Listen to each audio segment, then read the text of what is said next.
Good morning. I'm calling the council meeting of March 5th, 2019 back to order. We did have an in-camera session. I do want to mention before I get the motion that we did have regrets from Deputy Mayor Hutchinson.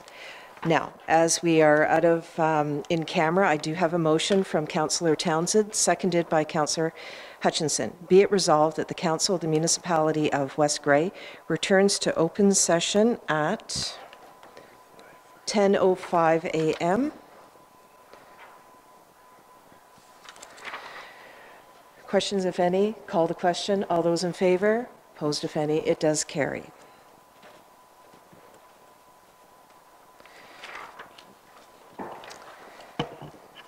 As Mayor, I confirm that only the closed session item identified was discussed in closed session. Okay. That takes care of item 4, and item 5, matters arising from the closed session, NA. And we are now on item 6, which is the comment period. Is there any member of the audience that would like to make a comment germane to this agenda?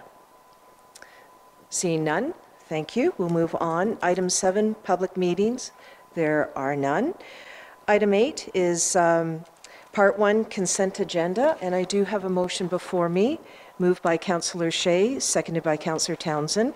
Be it resolved that items A1 to B1 inclusive contained in Part 1 consent agenda be adopted as amended, and further that authorization be given for the action to be taken as may be necessary to give effect to the recommendations contained therein. Clerk Turner, please comment. So the one amendment relates to the February 19th council minutes on page 4, the first paragraph. As it relates to the military service recognition book, it indicated the matter was referred to the February 22nd, 2019 Committee of the Whole planning meeting, and it was actually just the Committee of the Whole or Committee of the Whole budget meeting. Thank you for that. Any questions? Councillor Herger. I also have on page 29 would be the Saugeen Valley Conservation Authority minutes. In there it states that Lokes and Lokes would be the auditor for Saugeen Valley Conservation, and they should probably be listed as a solicitor. Okay, so maybe just an amendment, but let advise conservation. They've already approved them and sent them to us? They are approved minutes, but I will carry that message. Thank you. All right, anything further? Calling the question. All those in favor? Opposed, if any? Carried.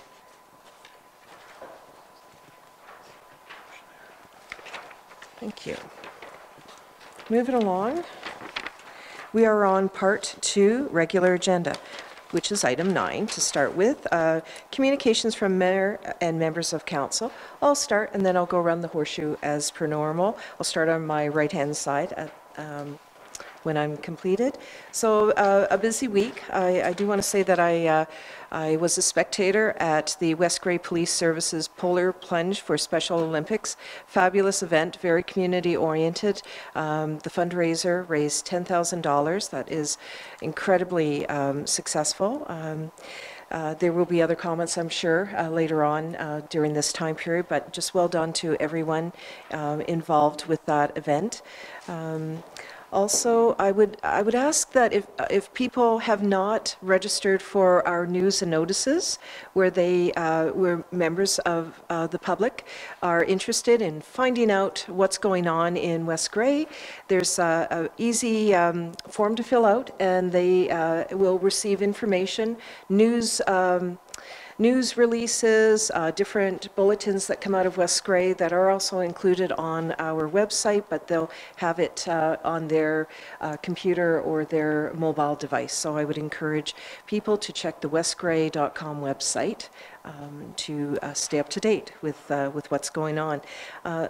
I attended the, along with another member of two members of council, the Ontario Good Roads Association conference.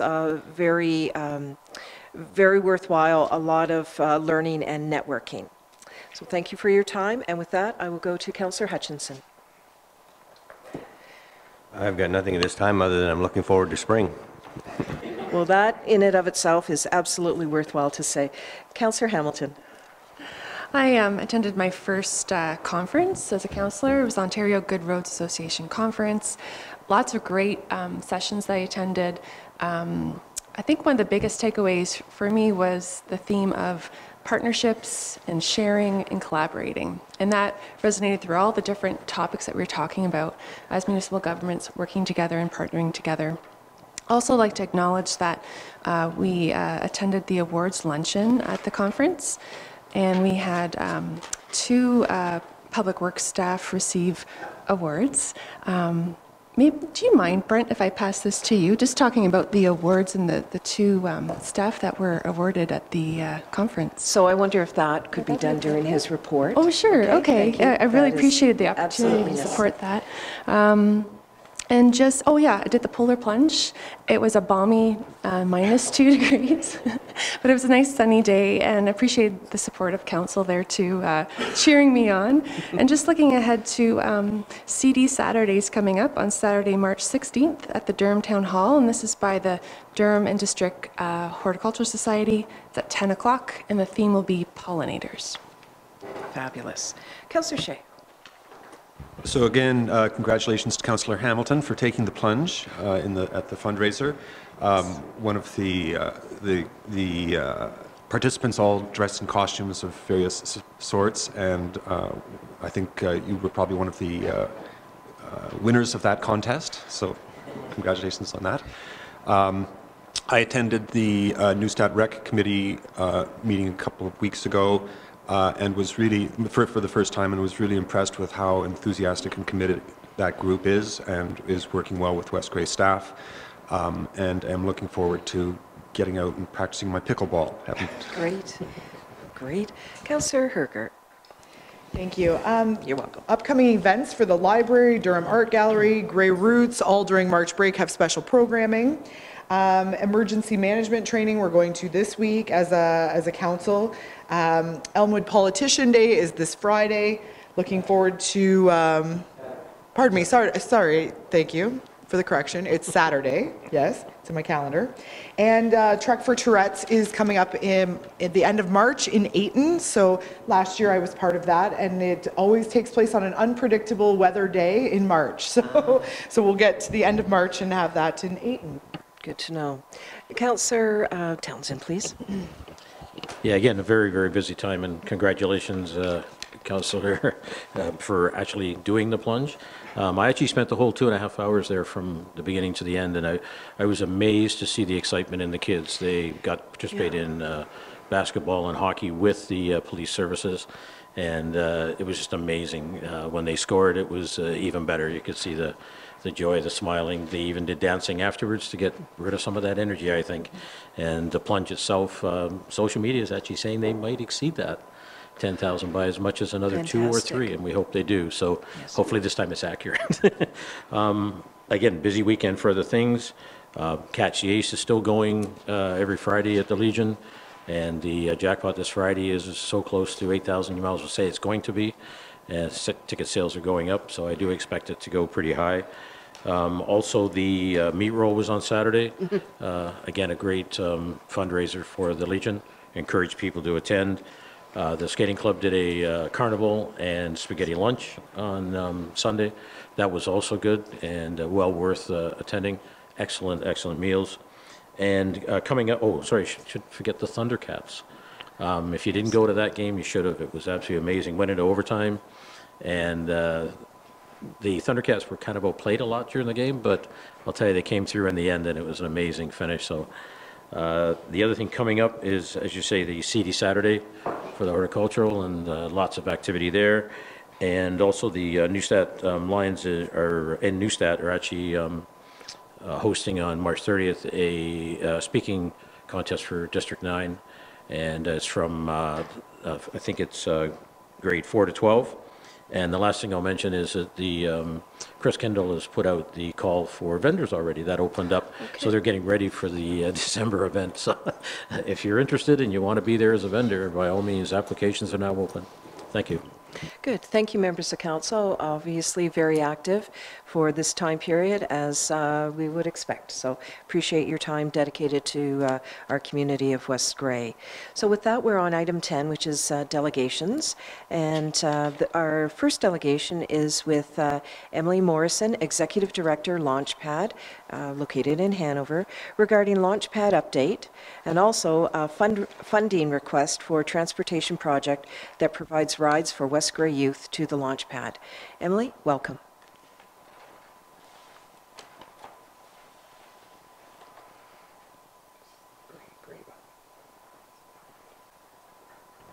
Is that better? Yep. Yes. Okay, perfect. Thank you, everyone. Thanks for taking the time, and thanks for having me come today. I'm really excited here today to talk to you. My name is Emily Morrison. I'm the Executive Director at Launchpad in Hanover, but I'm specifically here today to talk to you about the West Grey youth that come to Hanover and experience what we have to offer. So why is Launchpad so important, especially right now in our current situation? It's because 90% of youth in Grey Bruce intend to complete some form of post-secondary education. And that is so exciting. It is so exciting because our youth want to continue on and keep learning, whether that is through going to university, whether that's going to college or completing an apprenticeship program. But when they were asked if they want to continue learning, the answer is absolutely yes. But what is scary is that 60% of those same youth do not think that they have a successful career here in Grey Bruce. And that is coming from our youth. And that is really scary when we think that all of that knowledge and all of that talent and all of those youth are leaving, and we're raising them, and they're going off and not thinking that coming back to our rural communities is an option for them. And so that is really scary when we think about growth. That is really scary when we think about community vibrancy and culture in the long term of our rural communities. And so what Launchpad is doing, and what we believe and what research has shown, is that if we can connect a youth in their teenage years to a mentor, to somebody that they can look up to and think, that could be me when I get older, and this could be a place of success for me, whether it's through employment or through a community organization, we know that there's a greater chance that they'll come back again. And so Launchpad's strategy through our after-school programs is by connecting them and having them being taught by an industry professional, or taking them on if they're being taught by somebody who might be retired, and passing their skill on, taking them to a field trip location where they can see that the skills that I'm learning at Launchpad in my after-school program, I can do here after I finish school. So whether that's with our coding, or through our robotics program or our 3D printing, they might think they are learning 21st century skills. They are learning the skills that are needed for jobs in the future, but they're now knowing that those jobs exist in Grey Bruce and that they don't have to go to Toronto to continue that passion of coding and technology skill development. So that's definitely a mantra going forward. So at Launchpad, we have some really exciting different programs with our welding shop, our technology lab, our woodworking shop that we just launched in 2019. So that's really exciting. So we have 14 right now finishing up after school programs that take place from Tuesday to Friday. We've got 3 different March break camps, and then a new round of programs are starting the first week of April that we're just launched now. So we're really excited, and our March break programs are at maximum capacity. And again, we're trying to show opportunities that exist in our local communities for our youth. And so one of our programs on March break is exploring careers in healthcare. It's 3 days, and we've got 10 youth signed up, and they get to tour the Hanover Hospital. They're touring Rivera Long-Term Youth Care Center. They're getting a presentation from St. John's Ambulance. So we have those traditional doctors, nurses jobs that we all know about and we see on TV, but this is a way that we can explore different careers in rural communities that are still related to healthcare. So we're really excited to be offering that this March break. And so what's really exciting is that we've this year partnered with the school boards, both of our school boards, and we're now offering field trips during the day. So we've even had Spruce Ridge and St. Peter St. Paul's from West Grey come.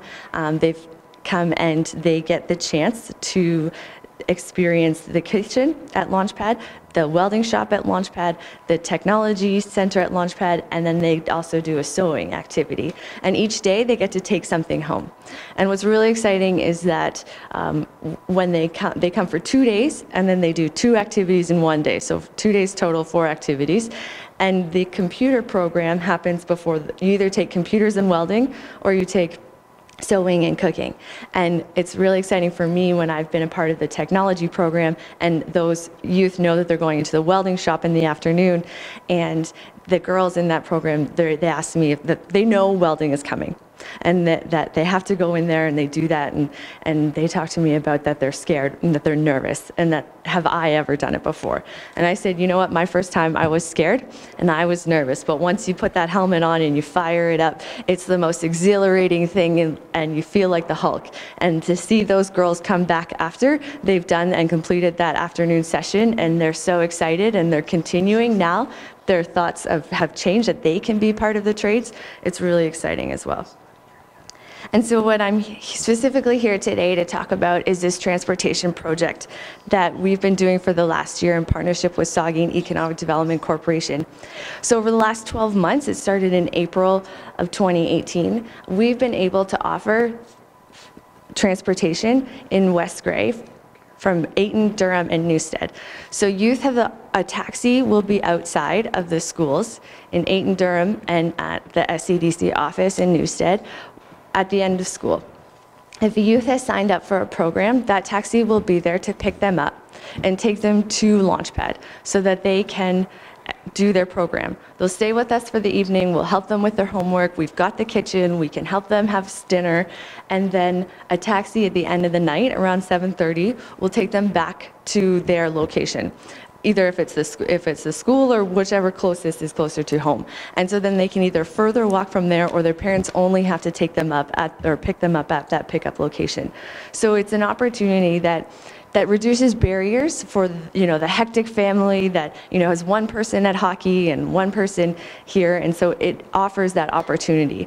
So it's been really exciting to say that 77 youth in West Grey are coming to Launchpad and taking these after-school programs. Now this doesn't include drop-in youth. We've only tracked the stats for those that are coming and taking an after-school program where they're learning employability skills. But yet 32 of those 77 youth accessed transportation, and that ultimately increased West Grey's youth participation by 42%. So it was so exciting to see that opportunity was being utilized by the youth, and it just really was comforting to know that youth outside of Hanover were coming and experiencing that, because that's really what Launchpad is all about, is wanting to be a regional network, and this was our commitment to the West Grey youth to say that they are welcomed and we want them to come. And so with that, the specific costs in relation to the transportation program, and the youth had a choice to just take one way if they wanted to. They didn't have to do the round trip, so they could come here, and if their parents were able to pick them up directly at Launchpad after the program was done, that was an option too. So we had one-way costs and we had round trip costs, and when we totaled it all up, it was $3,325 to operate the program for 12 months, and that'll run to the end of March. And so we'll include the transportation for March break programs as well in that. And so because this special project is ending on March 31st, we would like to request that West Grey be able to help us contribute to cover the costs of the transportation so that we can continue to make sure that West Grey youth have a barrier-free access to Launchpad. And then this is kind of a strategic plan of Launchpad going forward. We're really excited to kind of be able to start showcasing this and highlight our focus of what Launchpad is doing and our 3 pillars and how we're going to grow and hopefully impact the Grey Bruce region and the youth of our communities, in hopes that we get them to go off and backpack across the world and learn the knowledge and then come back home and just make our rural communities vibrant and strong. Thank you.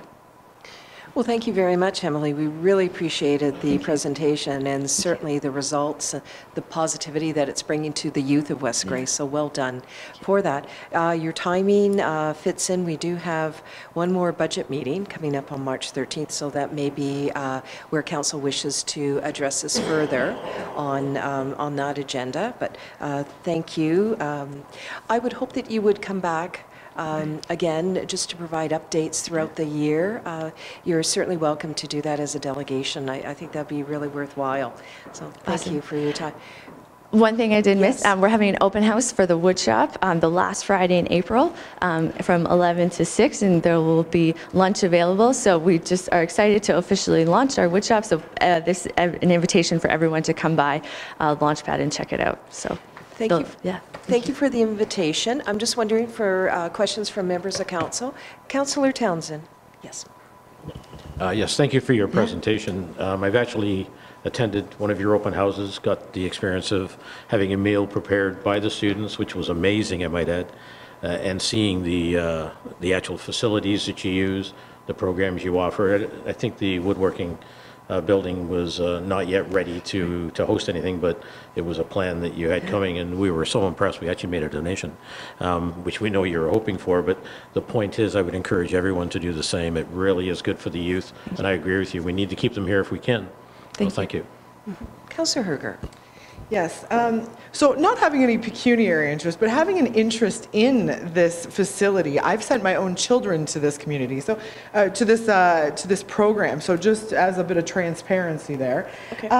I also think it's a great facility. I've also attended a fundraising event that was a dinner cooked and prepared by the children. Retention is something in a rural area that, like you say, go away, get the skills, come back, bring us all those good ideas that you found elsewhere. I'm just curious, where does your funding come from now? Like the majority of your funding? So a third of our funding comes from the town of Hanover. Okay. And then we seek out private donations through employers and also grant funding as well. Is there any money from the county level? Not at this time. Any money from the school board?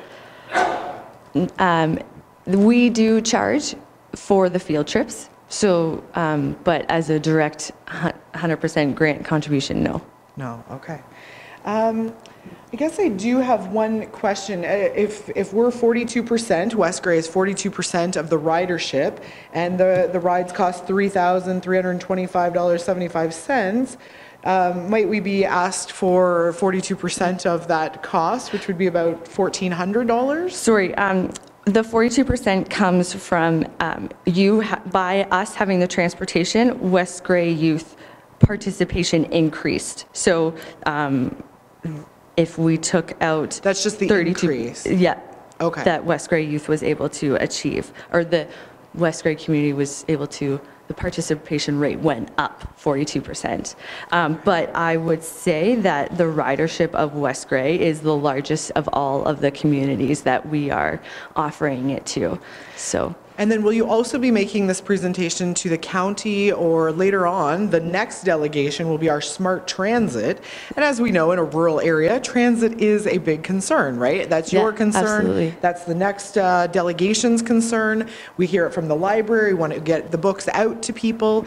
So if I could ask you to stick around for the next delegation, if that's at all possible, I'd like to see the connection between transit and what the ask here to get more skills to more people. So I think that the delegations are quite complementary today, Sure. and I will look forward to this as a budget discussion. We are asking our other municipalities that were a part of our pickup spots to contribute funds as well. And then, hoping that, this is an amazing, we have a year's worth of research in transportation, and we all know that's a hot topic, and to be able to have a pilot project run that sees some results, rural transportation absolutely is a huge issue that's been trying to address for decades now. And so we're really excited to start sharing wide the results of this program. So. And congratulations on the grant that funded it the first time. Yeah. So good job. Thank you. Thank you for all of that. Councillor Hutchinson. Yeah, thank you for coming and sharing today. I have a couple questions. One of the things, observation I guess, is that I see with the Launchpad is it's very similar to or it tries to fill the gap that used to be there for the tech centers in the schools, right? A few years ago, we had tech centers where they had a lot of the skills that you're putting out there. I'm just wondering, how much does the school use it during the day? Do the schools come to your building then? Right now, we're averaging about once a week. So one field trip a week is what we're booking up. Are you targeting a specific grade level? Grades 5, 6, and 7. Right. And so it's really exciting in that sense because I'm not going to say it's 100% directly related to Launchpad, but I think that there's a connection there. But we are a trades-based community, and the Ontario Youth Apprenticeship Program in Grey Bruce Region right now has the most apprenticeship program enrolled students across all of Ontario. And our youth are graduating at the highest levels in Ontario right now through the trades program, and that it's all working together. And the fact that we're getting a grade 6-year-old youth into a welding shop, even if it's just for 90 minutes, we're starting to see that spin-off effect. And now trades are deemed an elective course in high school, and the budget for the next year is based on the enrollment of the previous year. And so our high school teachers are really excited that we are encouraging and showcasing these trades to them, because then their enrollment numbers are going up, their budgets are going up, and it's a collaborative effort. And a JDSS teacher teaches all day and then teaches 2 programs for us in the evening during our program session. So it's really exciting that we can have that cohesive relationship, and retired high school teachers are a big source of our volunteer instructor base. Right. So I do see it as filling a void. I'm just wondering, do the schools from Durham and Ayton use your center during the day too then? Only in the field trip sense. There's no other... you don't have a late-on program, sort of a monthly visit or exactly, whatever? Yeah. Okay. But it was in between my grade 7 and my grade 8 year that it got cut. I got to go in grade 7, but I couldn't go in grade 8. So you know how the program works. So I'm thinking there could be an opportunity For to, sure. And I think there should be some funding goes along with that if it comes from the board office. So I think there's opportunity to make your building busier. And encourage, like you say, the trades and that type of thing, and that type of skill. So I look forward to maybe some talks in that area. The other question I had was having to do with transportation. I see you're using a taxi system. Did you experiment with using local bus companies at all, or how does that work? I know it's going to be a small number of students, but have you looked at that? When we were kind of looking at it, there's all... And sure, this system, it comes with a few barriers and stigmas attached to it. But when we looked at a bus, we recognized right away that the logistics was not as strong, because with a taxi, you can have 4 pickups and then them all coming in, whereas if we had to make a bus affordable, they would be doing a roundabout and then coming to Launchpad, and a youth would be on that bus for a very long time and might miss the program. Whereas it would, if we had multiple taxis at our multiple sites and they all came in at once, it would reduce because then if we replicated this with a school bus company, then it would be 4 buses kind of could. And I guess the other thing, have you looked at volunteer drivers with a given mileage? Then again, you have to get into the whole police check thing and whatnot, but is that something you've experimented with? Well, all of the taxi cabs drivers have police checks and motorcycle checks as well. But you're right, just like on the radio, when the weather was bad, I heard all the time that volunteer drivers for cancer care or all that stuff was canceled. So, no, that's a good option to look into. Okay, thank you. But You're quite welcome. Okay. Emily, we have a news and notices communication, so that if citizens sign up for it, they get sort of like a media blast from the municipality. Right. Really effective. We're always on a campaign to get more people signed up for it, and I just spoke about it earlier in today's meeting. I'm wondering if you would consider connecting with our CAO, Laura Johnson, and see if there would be a connection so that the programs or... absolutely, that would be awesome. We just put together the transportation component, we can have that connect. I think it's a really great youth-friendly approach. Okay, thank you. Awesome, thank you. Thank you for that. Councillor Hamilton. Thank you for the delegation and for this regional resource. I was really struck by your statistic about 60% of youth don't expect to find jobs or live in the region, when we all know that there's a shortage of people to fill jobs that are waiting to be filled, especially in trades and in healthcare. And I hear you're targeting that at your center. So that's a story and a message that takes time to develop. And I really like your strategy of partnering with mentors, people they can look up to, people that have had success in the workforce. So it sounds amazing. I look forward to hearing more about your program and hope you come back again. My question would be, what's the cost to families on average for a program? And is there assistance for lower income families? Yeah, so our 8-week welding program is $85 total. And then we have put a monetary fee on every single program. And this is something that we did and we have discovered through trial and error since we opened in 2015. It offers that commitment, a respect to the instructor that the youth will be there at all times. But absolutely on our program flyer, everything, it says that there is, if a family is in need of subsidy, like it's a no questions asked, it's there. So absolutely, there's the fee to show that commitment, but everywhere it says that subsidies are available. Yeah. Thank you. Any other questions? Well, you've created a very big excitement for our members of council, just supporting and promoting the youth of West Grey, youth of Grey County. So thank you for all of your hard work on this. We'll really enjoy another delegation from you, and definitely stick around. That was a great suggestion from Councillor Hergert. Our next delegation, which will be starting in about 10 minutes, and Councillor Hamilton is actually our council representative on SMART. So the information that you've provided, I'm certain that will get conveyed to the SMART board, for sure, SMART Transit Board. Well, thank you very much. Thank you. Okay, great. Members of council, we do have some time. I'm wondering, with your indulgent, if we go on to Director of Finance and Treasurer's report. I am, at this point, considering skipping over our Manager of Community Services because there are multiple reports, probably lending itself to a little more discussion. Would that be satisfactory if we go with the Director of Finance and Treasurers? Thank you for the nods of approval. Director Mighton, anything to start with regard to your only item, approval of voucher number 5-219? Thank you. Yeah, that's the only item that I've got, so if there's any questions on the account. Thank you. Questions of members of council? Councillor Townsend. Yeah, pages 64 to 67 have all the insurance premiums coming in, and having a bit of a background in that, it kind of triggered me.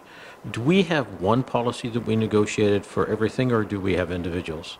No, we have one policy, and then it's just reallocated amongst all the departments. Excellent, thank you. Further questions? Councillor Hutchinson and then Councillor Hamilton. Maybe not such a question, but just a statement going along with the insurance. It is amazing when you look at the amount of money that we pay in insurance as a municipality. It's mind-boggling, really, when you think of it, but it's a fact of life. Yes, Councillor Hamilton. Just a question for Director of Infrastructure regarding the Frazzle Ice expense on page 56. Is that a planned budgeted expense, or would that be something outside of the budget? Thank you. Councillor Hamilton, that was the equipment rented during the ice removal. It wasn't budgeted. It's an emergency expense, and I have yet to apply for through the Saugeen Valley to get part of that, the grant or the funding. That would go back against to offset or defray some of those costs. So I'm working on that. Okay, thanks for the explanation. I wasn't sure how emergency expenses like that worked, if we have a budget line for that, or if, and I hear you're saying that there's some funding that might come back our way. We do have some for that equipment. Yeah. Okay. So we do carry, as Carrie suggested, we do have something budgeted that we carry annually in the Saugeen Valley budget, I believe.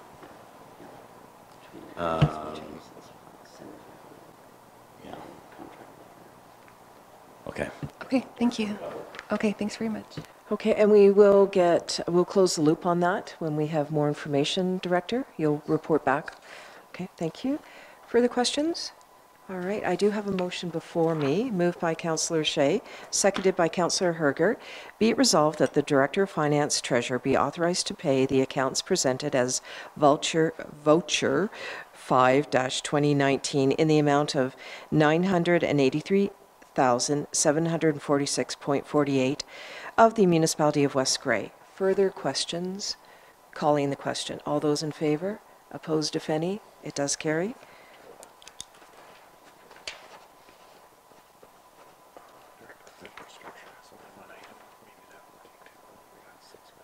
Okay. We do have additional time, and I've just consulted with our clerk. The Director of Infrastructure and Public Works has one report on this agenda.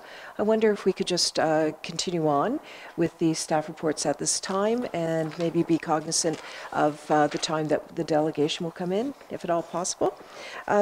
Director Glazier, would you like to speak to your report that deals with the annual drinking water? Thank you, Your Worship. So included in the package was the summary of the drinking water reports for both Durham and Newstead. As stated in my report, there wasn't no unusual issues that arose. However, you have received information prior to the issues that were developed down in Newstead. We have currently undertaken resolving, I believe, 2 of the issues and are working on the last issue, which is the chlorine contact compliance issue that we're dealing with right now. I've engaged a consultant to help assist me with resolving that issue, and haven't got anything to report on that yet.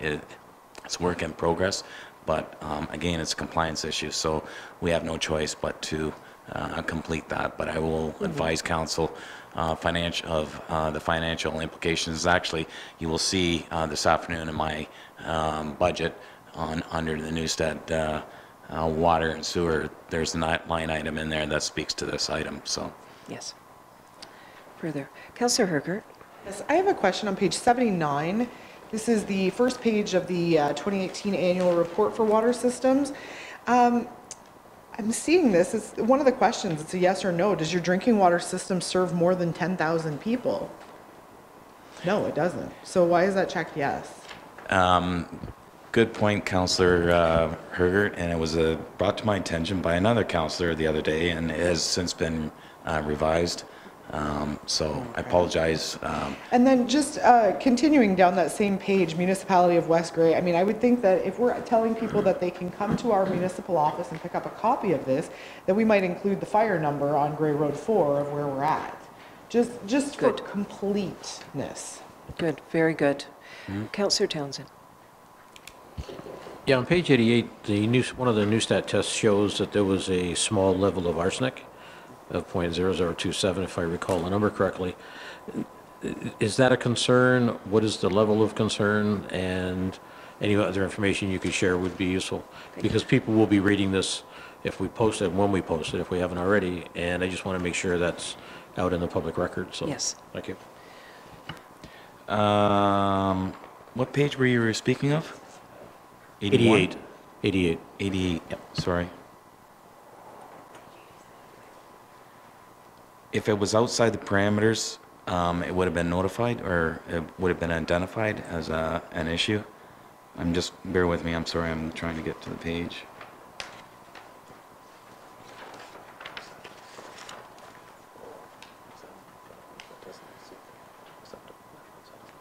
Yeah. Do you want to? Clerk Turner, you're on the page. I wonder if you could just point a clarification while our director is looking for the information. Go ahead. Sorry? Oh. Okay. All right. So if you look over to the right, Councillor Townsend, it's not an exceedance. Yeah. So it would, these are results, but they are very, there are certain levels, thresholds that are acceptable. So they would have, if it would have been identified as an issue, it would have you know, would have been noted in the table. So these are well within the parameters of safe drinking water. Yeah, I assume they were. Do we know what the measurement is? It's the tolerance for that kind of item? I don't know it off my hand, but I will get that information to you. Thank you. For all members of council. Thank you. Further Yeah. questions? All right, thank you. Seeing no further questions, I do have a motion before me. Moved by Councillor Hamilton, seconded by Councillor Hutchinson. Be it resolved that the Council of the Municipality of West Grey hereby accepts the annual drinking water reports, Durham and Neustadt, prepared by Viola as contained in Report PW-19-04 in Part 1. Questions? All those in favor? Opposed, if any? Carried. Okay, thank you for that. All right. We are right on time. Welcome, Roger. Yes. We will suspend the item 12 dealing with the staff reports. We do have one further staff report to deal with, but we'll go back up to item 10, which is delegation. Roger Cook, manager of Saugeen Mobility and Regional Transit, is here for a delegation and a report to West Grey Council. Welcome, Roger. It's good to see you. Thank you, Mayor. Good morning, everyone. Do you want me to read the whole thing? I first would like it if you could press the gray button and there you go. There we go. I thought I was live.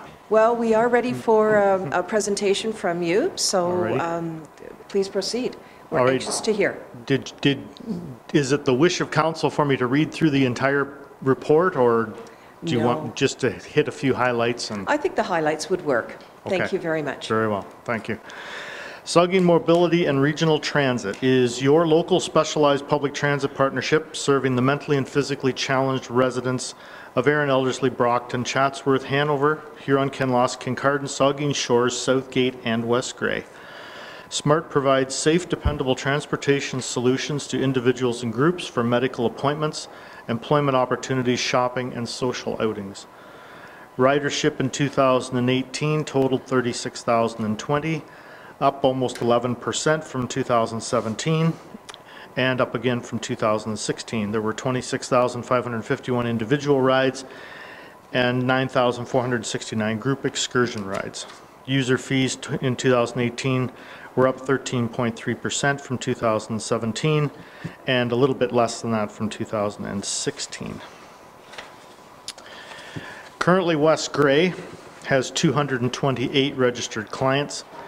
In 2018, clients from West Grey took 3,128 rides compared to 3,062 rides in 2017, an increase of just over 2%.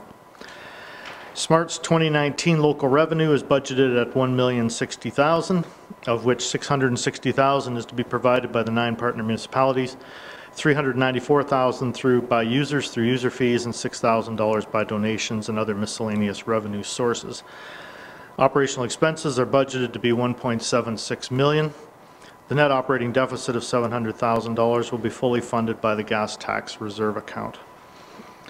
West Grey's share of the 2019 municipal contribution is $76,377.46, up from $71,145 in 2018, but down from 2017. West Grey's share of funding increased to 11.5% from 11.3% in 2018, but down still from 12.75% in 2017.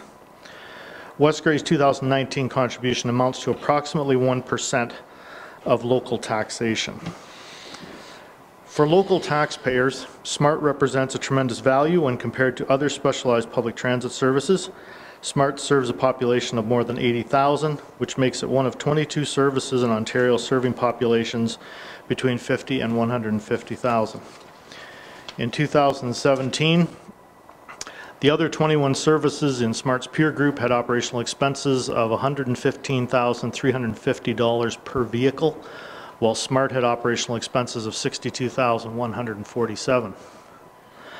On average, these 21 peer services received municipal funding for more than 77% of their 2017 operating expenses, while SMART received about 41%. And those two percentages have been diverging for the past several years. Our peer services, their percentage has been going up, SMART's has been going down. Municipal funding for these 21 peer services in 2017 amounted to $10.52 per capita on average, compared to SMART's 2018 municipal funding of $7.84. Compared to its peer group, SMART continues to be chronically underfunded by its municipal partners. This underfunding means that SMART is far more dependent on the Gas Tax for Transit program for operational costs than are its peers. The effect of this will be felt this year, as SMART will have no money to purchase badly needed new vehicles because all MTO funding has been budgeted for operational expenses. For those who use and depend on SMART, this is a service that is highly valued. The service you provide through SMART helps keep the most vulnerable members of your community independent, mobile, and involved. Many studies have shown a direct link between mobility and good health, both physical and mental. Thank you very much. Questions? Councillor Townsend. Thank you for your presentation. I read your report. It was very interesting to see all the different facts on how they tie together, and specifically West Grey. The one question I didn't get answered when I asked myself was what percentage of the ridership is actually West Grey? If it was there, I missed it. I'm sorry. Do you know how? What percentage of the ridership? I believe last year West Grey's ridership was 3,128 rides out of 36,020, so it'd be somewhere under 10%, 8.5% to 9%. Okay, thank you. You're welcome. Further questions? Okay. Oh, yes? Okay. Councillor Herger.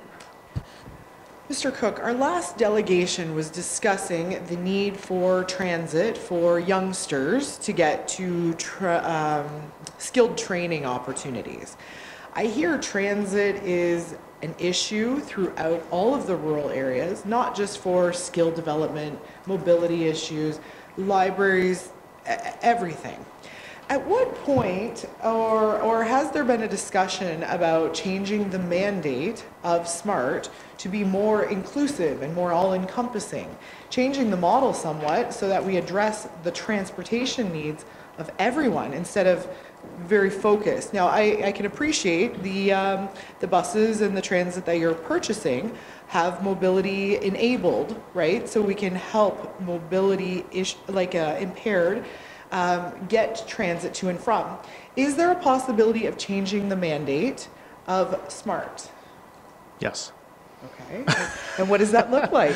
Could I ask? It depends on the board of directors. You've got 8 partners. It depends on what their wishes as a group are. I'm fully supportive of transit.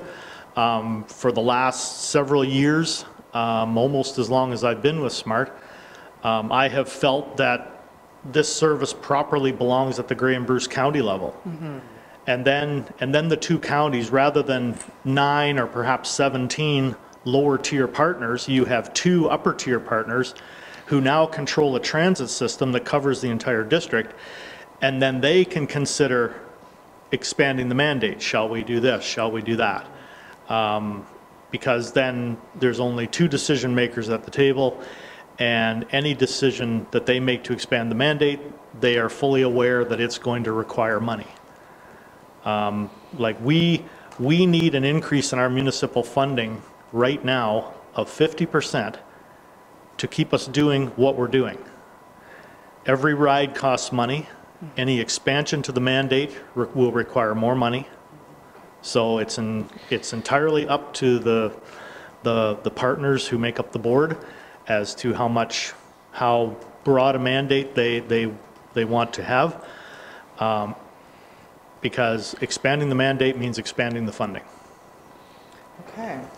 So we've been asked, and this might come up later, I'm sure it will, what 2 issues are of major significance to West Grey to bring forward to the warden.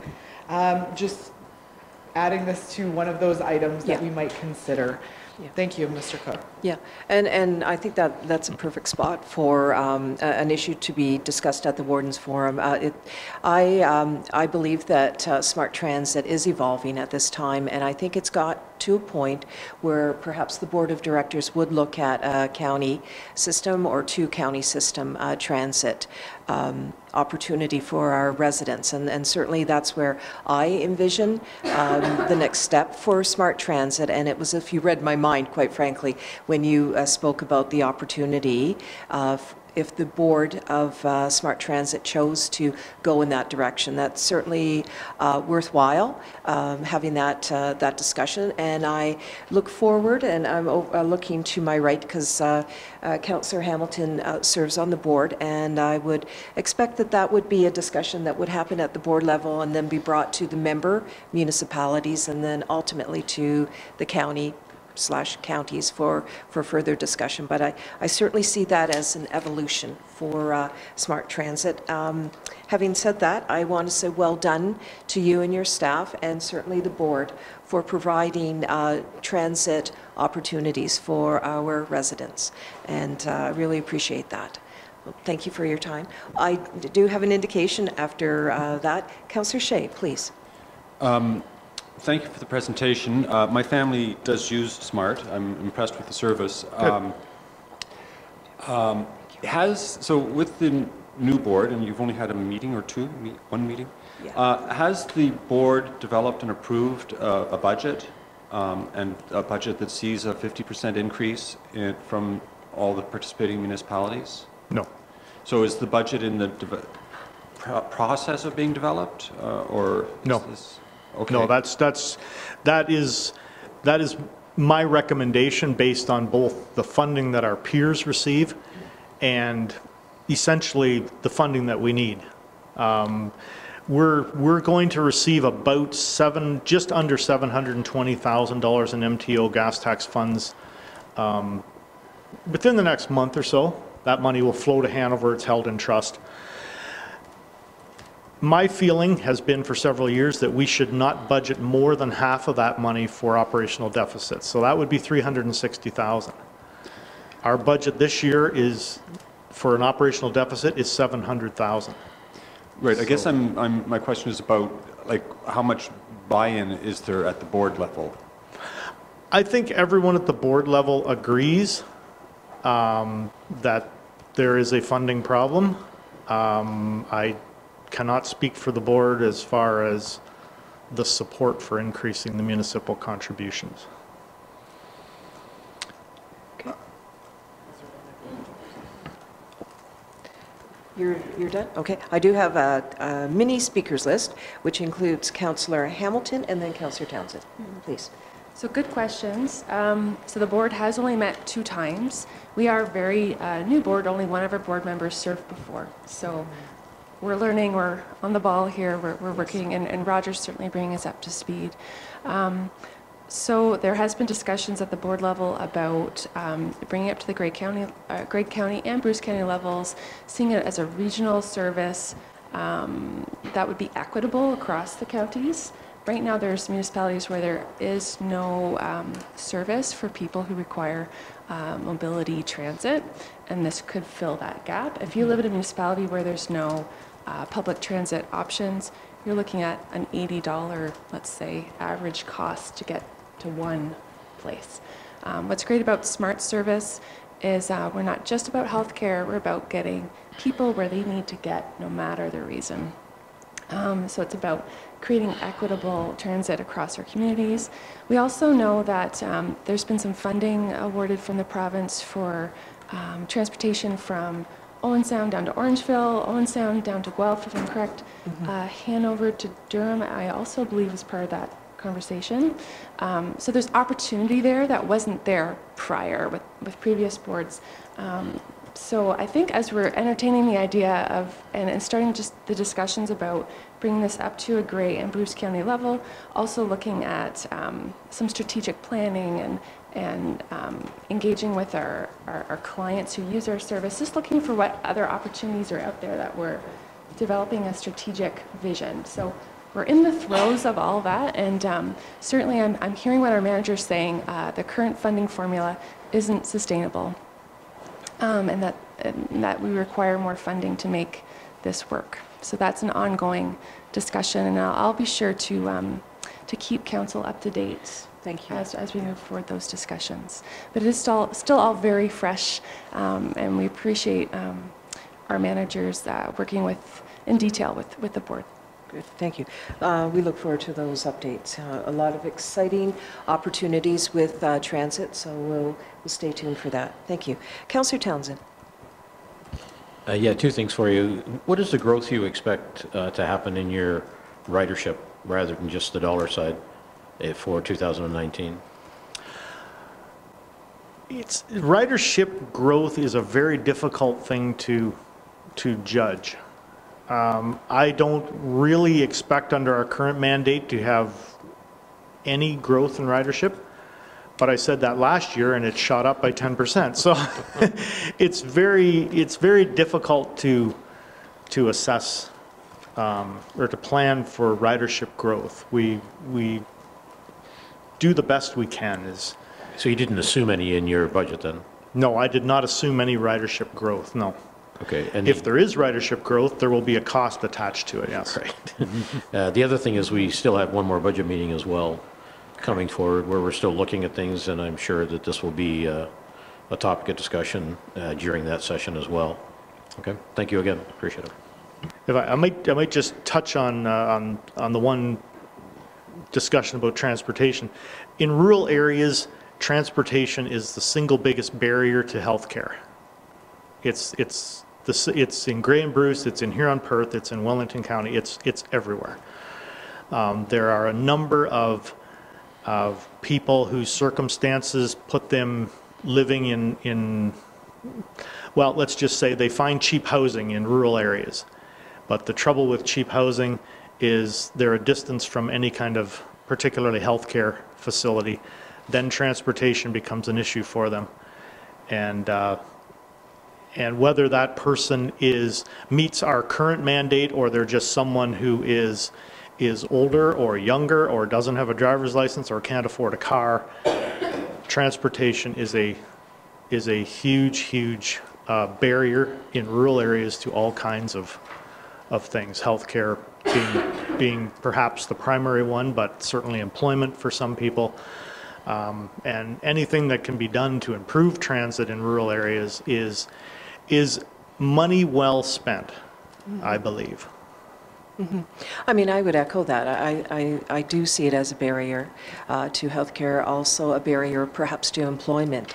So on the flip side to that, transportation is also a contributor to social, economic, and cultural aspects, just to contribute to the vitality of West Grey, or if you look at the county overall. So certainly barriers, also contributing factors to an enhanced quality of life. So with that, I'm just looking to my left and then to my right to see if there are further questions, of which there are none. Again, thank you very much for your presentation.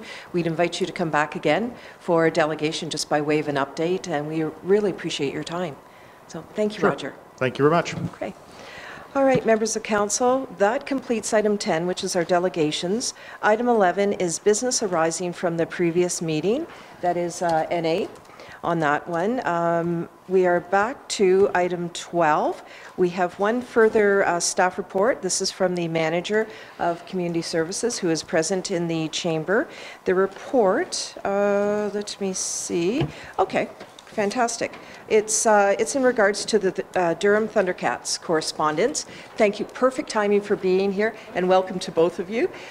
Manager of Community Services, would you like to start this item, and then there may be questions from our members of council. Thank you, Your Worship. At this time, I just would like to turn the floor over to council if they had any questions regarding this delegation from the Durham Thundercats. It's almost like a volleyball game, right? I pass it to you, you pass it back. Got it. Members of council, are there any questions on this report? All right. Councillor Hutchinson. Not necessarily a question, it's just a statement of support that I think that it's a very worthwhile cause, and obviously it makes the situation simpler for the TCATs when they have the number of people. If you've been to one of their games, when you get especially into the playoffs, they get a very good crowd, and so this is an opportunity for them to simplify the selling of alcohol in the arena. So And it also goes along with maybe somewhere down the road, we might be looking at doing this on a permanent basis, licensing our whole facility. So we've done it before, and I don't see any reason why we can't do it again. Yes, thank you for that. Councillor Townsend. Yeah, thank you for coming to the meeting. In the earlier part of the agenda, I talked about the playoff game on the weekend that was held here, and just how good it was, and the fact that you are delivering a pretty good product, you know, for entertainment. That's number one. I think in the past it's been provided by previous councils. The Thundercats and the fans have shown respect. You haven't had issues in the past. I don't see any reason to change that and expect a different result going forward. So I would speak in favor of it. So Good. Councillor Hergert. I have two questions. First off, the dates. In the letter, it was said March 9th and 16th, and then I believe there's a third date added. Clarification, please. Thank you. Through your worship, the 30th is in if they make it that far in the playoffs. I just put it in now so that if when they make it, my apologies, so that they wouldn't have to come back and ask again. Excuse me, I believe though that the downstairs hall is available for that date. That's why I didn't put it in, because when the downstairs hall is available, we'll just have it down there. Sure. Okay, thank you for that, because our clerk was just about to amend it to include it if necessary, but thank you for that. Okay, very good, so it won't be. So are you still asking then for the 30th? We're on the 9th and the 16th, okay? Yep. Then the last sentence says the Thundercats will assist the arena staff with cleanup at the end of the evening. I noticed in your report, Stephanie, it said that that they will be doing the cleanup. So just that we clarified those issues now and make sure that we have the cooperation now to... Through your worship, yes. It is just that they will assist. Okay. So we'll still have staff there. Is there any extra staff time required or regular? No, I believe this has been done in the past and that there's a good working relationship, and I don't foresee any concerns. Go Thundercats. Yeah, absolutely. Absolutely. Okay, seeing no further questions, a motion before me is moved by Councillor Townsend, seconded by Councillor Shea. Be it resolved that the Council of the Municipality of West Grey hereby approves the licensing of the Durham and District Community Centre stands on March 9th and 16th, 2019 for the Durham Thundercats playoff games, if necessary, and to permit the sale of canned beer as requested by the Durham Thundercats. Further questions, if any? Oh, yes, please, Susan. In order for me, for the license then, I do need a letter, because that's one of the questions when I apply for the license, if it's going to be alcohol served in tiered stands. Right. And they will ask for a letter from the municipality, so we'll need a letter saying that you're going to approve that. Absolutely, you will get one. Okay, very good. Okay, thank you. All right, calling the question. All those in favor? Opposed, if any? It does carry. So thank you very much. We really appreciate the Durham Thundercats. Thank you so much for being here. All right. All right, so moving on, we do have another report from our Manager of Community Services. This one is dealing with the Ayton and Area Recreation Committee request to waive rental fees. Manager? Thank you, Your Worship. Yes. This one is similar to other ones Council has seen before them, where the request is coming to waive fees. As the Director of Finance has stated before, our fees are already rather subsidized, so in my opinion, waiving fees is not an option. Also, you'll see in the report, there's the ask for direction from Council to allow staff to provide more of that opinion back to the public when they ask us if we can waive fees, for the confidence that I know that I can say, no, we can't waive fees, rather than having to come back and ask consistently over and over again. Right. Yeah, I agree with that. Okay, thank you for that presentation. Questions? Councillor Hergert. Let me just make a comment here. Yeah. So the 25th of April and the 26th of April was the request to waive fee at Centennial Hall. This was in order to facilitate a Grey Bruce Public Health Unit seminar about safe food handling. Now, I see the benefit in having our community food safe handling ready, all of those details. I guess I was curious, is this space that's already heated, that people are already in every day, is this an acceptable space? Could we offer this room with audio visual? We're already heating the building. We already have staff in the building. It wouldn't require additional staff at a different location. Not sure if that would, be able to facilitate their activity. And then we're not actually waiving a fee, that we would have them here where we're already heating the building and already having staff and so on. Comment? Yes, thank you, Your Worship. So in my previous experiences, city halls and town halls have been available to rent for the public when the building is open. I am still new, so I don't want to speak out of turn if that is an option here. So if there would be anyone else at this table, Clerk Turner, I see you having some knowledge on that. I would say it's not typical that the municipal office, for instance, would be rented. I'm not sure if it's even happened at all. I would say no. Just, again, it's whether it's off hours, that means somebody has to be here, open it up, the alarm, etc. So it does create some optics. Sorry, Karen. There is also the issue of parking and our current customer load. And if you had any other meetings that came up, that we were in a committee meeting, at an arena or hall, there is a more extensive amount of parking. But our parking will fill up very quickly depending on how big and well attended this event would be. So it's just, it hasn't been cohesive to operating the office to having a separate meeting room that we rent to the public in the past. It's only been with council meetings or public meetings associated with council. Yep. Thank you for that. Councillor Hamilton. So thinking of it from another perspective, would this be an opportunity for West Grey to provide a one-time training for all our committees? And so that we would take this on as we're training our committees. It's not coming from the Ayton Rec Committee, and it'd be something that'd be open to all of our recreation committees, was something I was considering. And if we're considering that, also perhaps we could offer a bit of training on our procedural bylaw and code of conduct, all of that as well. Could we package it up as a half-day training for our committees? Very good. I'm going to go to Manager Stewart and then CAO Johnson. Oh, sorry. Thank you, Your Worship. Councillor Hamilton, this course that they're speaking of, it is a full 2-day course, just for your knowledge. You're welcome. But you know what? We'll consider that, for other options, okay? Because I think it should not be lost in that consideration. CAO Johnson and then our clerk, Turner. Thank you, Madam Mayor. I believe that the clerk is probably going to share what my thoughts are, so I'll go to Mark first, and if he's missed something, I'll jump back in. Yeah, coincidentally, I've had some emails back and forth from the clerk of Southgate, Township Southgate, who has extended an offer for us to jointly hold a workshop to be hosted by Debbie Wilcox, who, as you may recall, hosted the council workshop for the newly elected councils in Southgate and West Grey. So that is, again, going to be offered to actually the citizen, mainly the citizen appointments to the committees that they can attend, and Debbie will provide some very positive information, relative information regarding the holding of committee meetings. So we are looking at that, and I think there's an openness to holding it in West Grey in the Durham Arena. So that date is going to be being worked on as we speak.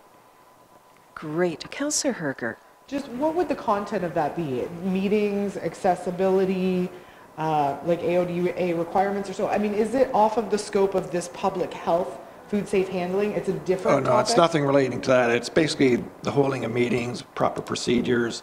There's a number of items in that initial draft agenda. I also did mention about adding minute taking, a little session on minute taking, which I know our manager of community services had inquired about possibly doing that in-house as well. So if Ms. Wilcox can incorporate that, I think that would be helpful to certainly the secretaries of those committees to provide some additional information. We do have our own in-house accessibility plans, et cetera, that each new committee member has to read and sign off on. So we will be, I think that's another thing the manager has been working jointly with staff on, making sure a lot of the committees, which are the bulk of them are recreation related, but we'll make sure any new ones are updated, and at certain intervals we'll have refreshers for existing committee members as well as the code of conducts, which we'll also note. Ah, very good. Councillor Hutchinson, then Councillor Hamilton. Yeah, so to go back to this safe food handling workshop, I think that it's something that all of our committees and groups need to have, and it's something that I would like to see us promote as a West Grey thing. I know it's held in Ayton, but that's fine. So, and also there's the issue of giving free rental to halls and whatnot, which opens up a whole can of worms. So, but my thought is we should be promoting this. Maybe there's some way that West Grey can help cover the cost on this program, because it will benefit hopefully some of our Lions clubs, some of our other people who are handling food who will go to this workshop. So it's for all of us, and it's going to benefit us. So I'd like to see us somehow support this group in doing this, not necessarily putting it out there that we're waiving fees, but maybe West Grey as a municipality is helping to cover the costs so that they can put this workshop on so that other people can get involved in it. So that's my thoughts on it. Okay, very good. Councillor Hamilton. Yes, I agree with that. So then I'm wondering, have we reached out to Grey Bruce Public Health? Are they planning on touring Grey and Bruce? Are they planning on offering this? Thank you, Manager Stewart.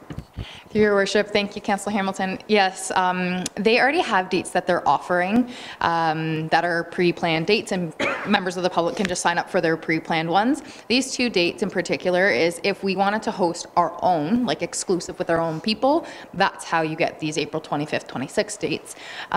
Also, that being said, you can also take the course online, so you don't have to take it in person. So many of the committee members expressed that they weren't able to take 2 days off of work to go do this, so they were going to take it online.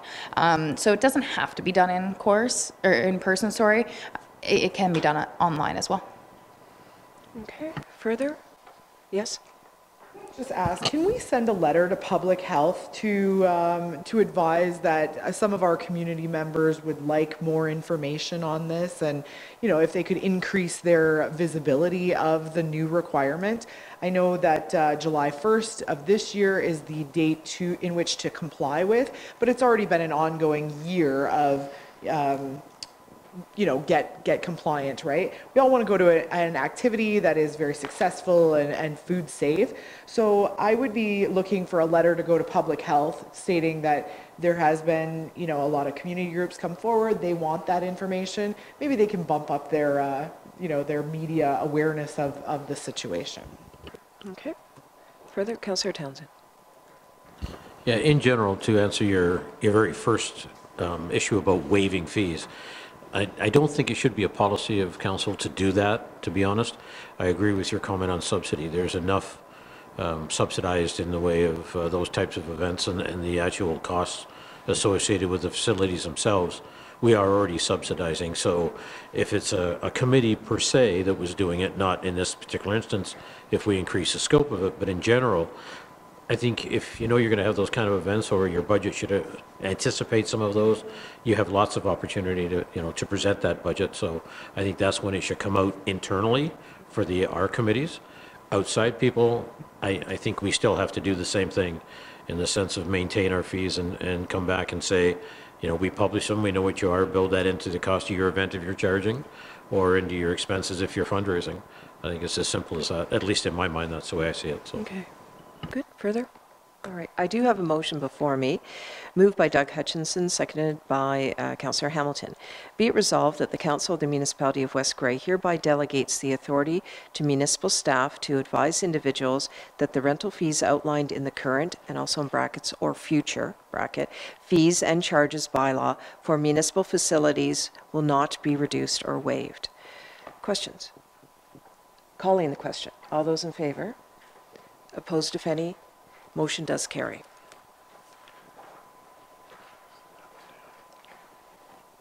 Councillor Clerk Turner. Okay. All right. Manager Stewart, there is, oh, pardon me, Councillor Hutchinson. So to further that, we've obviously said we're not going to waive fees, but my question was, is there some way that we can support this workshop for all of West Grey? So I don't know how we do that or what that looks like, but is there some way of us getting involved to say, so that we're not saying to the Ayton group, go ahead and do it, and we support it, but we're not going to help you out. So is there some way that we can support what they're doing, because it is going to benefit all of our groups? Yeah, I think there's opportunities to support this, absolutely. So thank you for bringing that forward. How about March 13th, that budget? We have that discussion, and we'll have a bit more time sitting as a committee. So noted by our Director of Finance and Treasurer. She is putting that down, so it'll be included in the discussion on that agenda. And thank you for bringing that forward. Okay, we are on the, I guess, the final report of our Manager of Community Services. This one is the Ayton Arena Recreation Committee. Thank you. Ayton and Area Recreation Committee, municipal significance. Would you like to start this one off, Manager?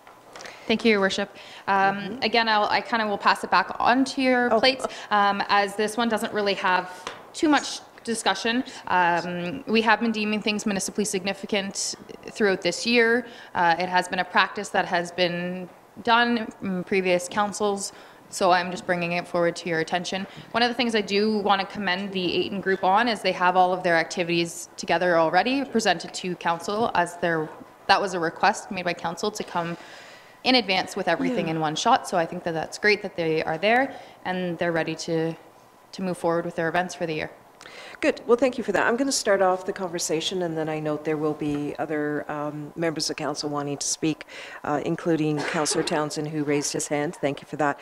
I'm just wondering, I'm fine with the three items that are listed for consideration by this council for municipal significance. Item 4, the lighting of the village Christmas tree. I'm not at this point considering that would be an item, or sorry, an event that we would consider attaching alcohol and alcohol to. I see it more as a family event, and I wonder if that could, depending on how this council wishes to deal with it, maybe conveyed back to the committee. Having participated in the last tree lighting, it was wonderful, and Councillor Hergert was the MC for that evening. There were horse wagon rides, there was a wonderful tree lighting, singing Christmas carols, there was chili available for people, so it was very much very family oriented, and in my opinion, I would like to see it stay that way as opposed to be attached to alcohol. Opinion from this member of council only. Having said that, I will support the other items 1 through 3 for consideration of this council. Councillor Townsend. Oh, well, thank you. I had the same comment on the tree lighting. I wasn't sure that was appropriate. The second thing, for the benefit of those that may not be aware, could you recap why a significant designation is being requested? Good. Through your worship, thank you, Councillor Townsend. Yes, the reason that a designation is requested is so they can purchase a liquor license to sell alcohol and raise funds with it. That's the answer. Thank you. Councillor Hergert and then Councillor Hutchinson. Sure. As the representative to that committee, the first one, the ACL Men's Year-End Hockey Tournament, that would be to extend the liquor license to the arena lobby area for watching games. So instead of just being the hall, it's extended throughout the area, and then you can still watch the game while it's going on. So that was one of the requests that we were asking. The Ayton Bandstand, we have quite a few groups, including the Ayton Firemen's Association, and we're trying to really coordinate the efforts for the entire year. So that's right. Ayton has brought forward their work plan for the year, and this is the council needs. This is what they need from council. So we're down to these 4 requests, and we can take that information back on the village Christmas tree lighting. that we'd like it to remain of the same character and nature it was last year. Really, we had a good time, and everybody, appreciated Stephanie coming out and being able to assist getting on the horse and wagon and so on. It made it for a really great day. There was lots of singing and kiddos, and we even had the kiddo lighting the Christmas tree. So it was a really family-oriented event, and so we could maintain that same level. So I guess what I'm asking out of this motion is that we would separate out all of the events. So we would have numbers 1 be its own resolution, 2 be its own resolution, and 3 being its own resolution, and then discarding with lighting of the village Christmas tree as needing the municipally significant. Great, thank you for that. And yes, you are a council representative on the Ayton and Area Recreation Committee, and we appreciate your time on that committee very much. Now, I'm also wondering, within that resolution, if it also attaches the events, what is the title of the events guideline? Could you Thank you, Your Worship. Yes, so we would like to add to the motion that we'd like to add to the motion that even though we are deeming them significant, that they still need to follow the guidelines that have been laid out in the special event guide. So that is something we would like to make sure that is in there. So just because they're significant doesn't mean that they can go rogue. Anybody, not talking about this group in particular, but anybody who receives significance, they still need to follow some guidelines. So we are asking that that be added into the motion as well. Yeah, I think it's really important. It's a municipal significant event. So that means it's of community, it's an event, or in this case, events, that this council deems very important to the community. So that in of itself is significant, but also the fact that it attaches the events to our guidelines, which are the structure for having events that are going to be safe and happy. And as council, that we know that there are those structures built into our events that are with our committees, I think is really important. Okay, I've got a comment from the clerk. I think I would go for first, if you don't mind, Councillor Shea, and then I'll circle around to see if there's anybody else from the council that would like to speak. Okay. I can certainly separate them into separate motions. I'm just wondering why that is necessary if all of council is in favor of the 3 items, and then you just delete the 4th. Otherwise, it will take some time to separate and print off these resolutions. So I'm going to go to Councillor Herger because she was the one that suggested it. Do you have some comment? Well, I would just say that each individual event would be of the same event, special event guide planning, like it would have those requirements, and that as we go along, all of them would be approved today, but if at any point that they're not successful events, or that there's concern or risk or liability that is brought up at any of those events, that each one could be rescinded on an individual basis if necessary. Not a preference, just that we're keeping, typically we don't approve municipally significant events 6 months in advance. That's atypical. This time they have their work plan for the entire year. We would like to approve it, and we would like them to stay on track. And so I think just separating them out and approving them one by one, that if at any time council still has the authority to rescind if necessary. Yeah, Clerk Turner. Thank you. Yes, and you could actually rescind in part that resolution to facilitate if there was one event that for some reason you want to change your mind on. So there is still an avenue to do so under this one motion. But whichever council prefers, we'll look for council as a whole, I guess. Well, I am looking for a motion and a seconder. We don't have anything signed as yet, so we can look to separate them out. I have no difficulty with that, quite frankly. It's just a bit of administrative work, but the utility attached to it is very important. And we can add in there the line about the municipally significant events guidebook or event policy. And policy book?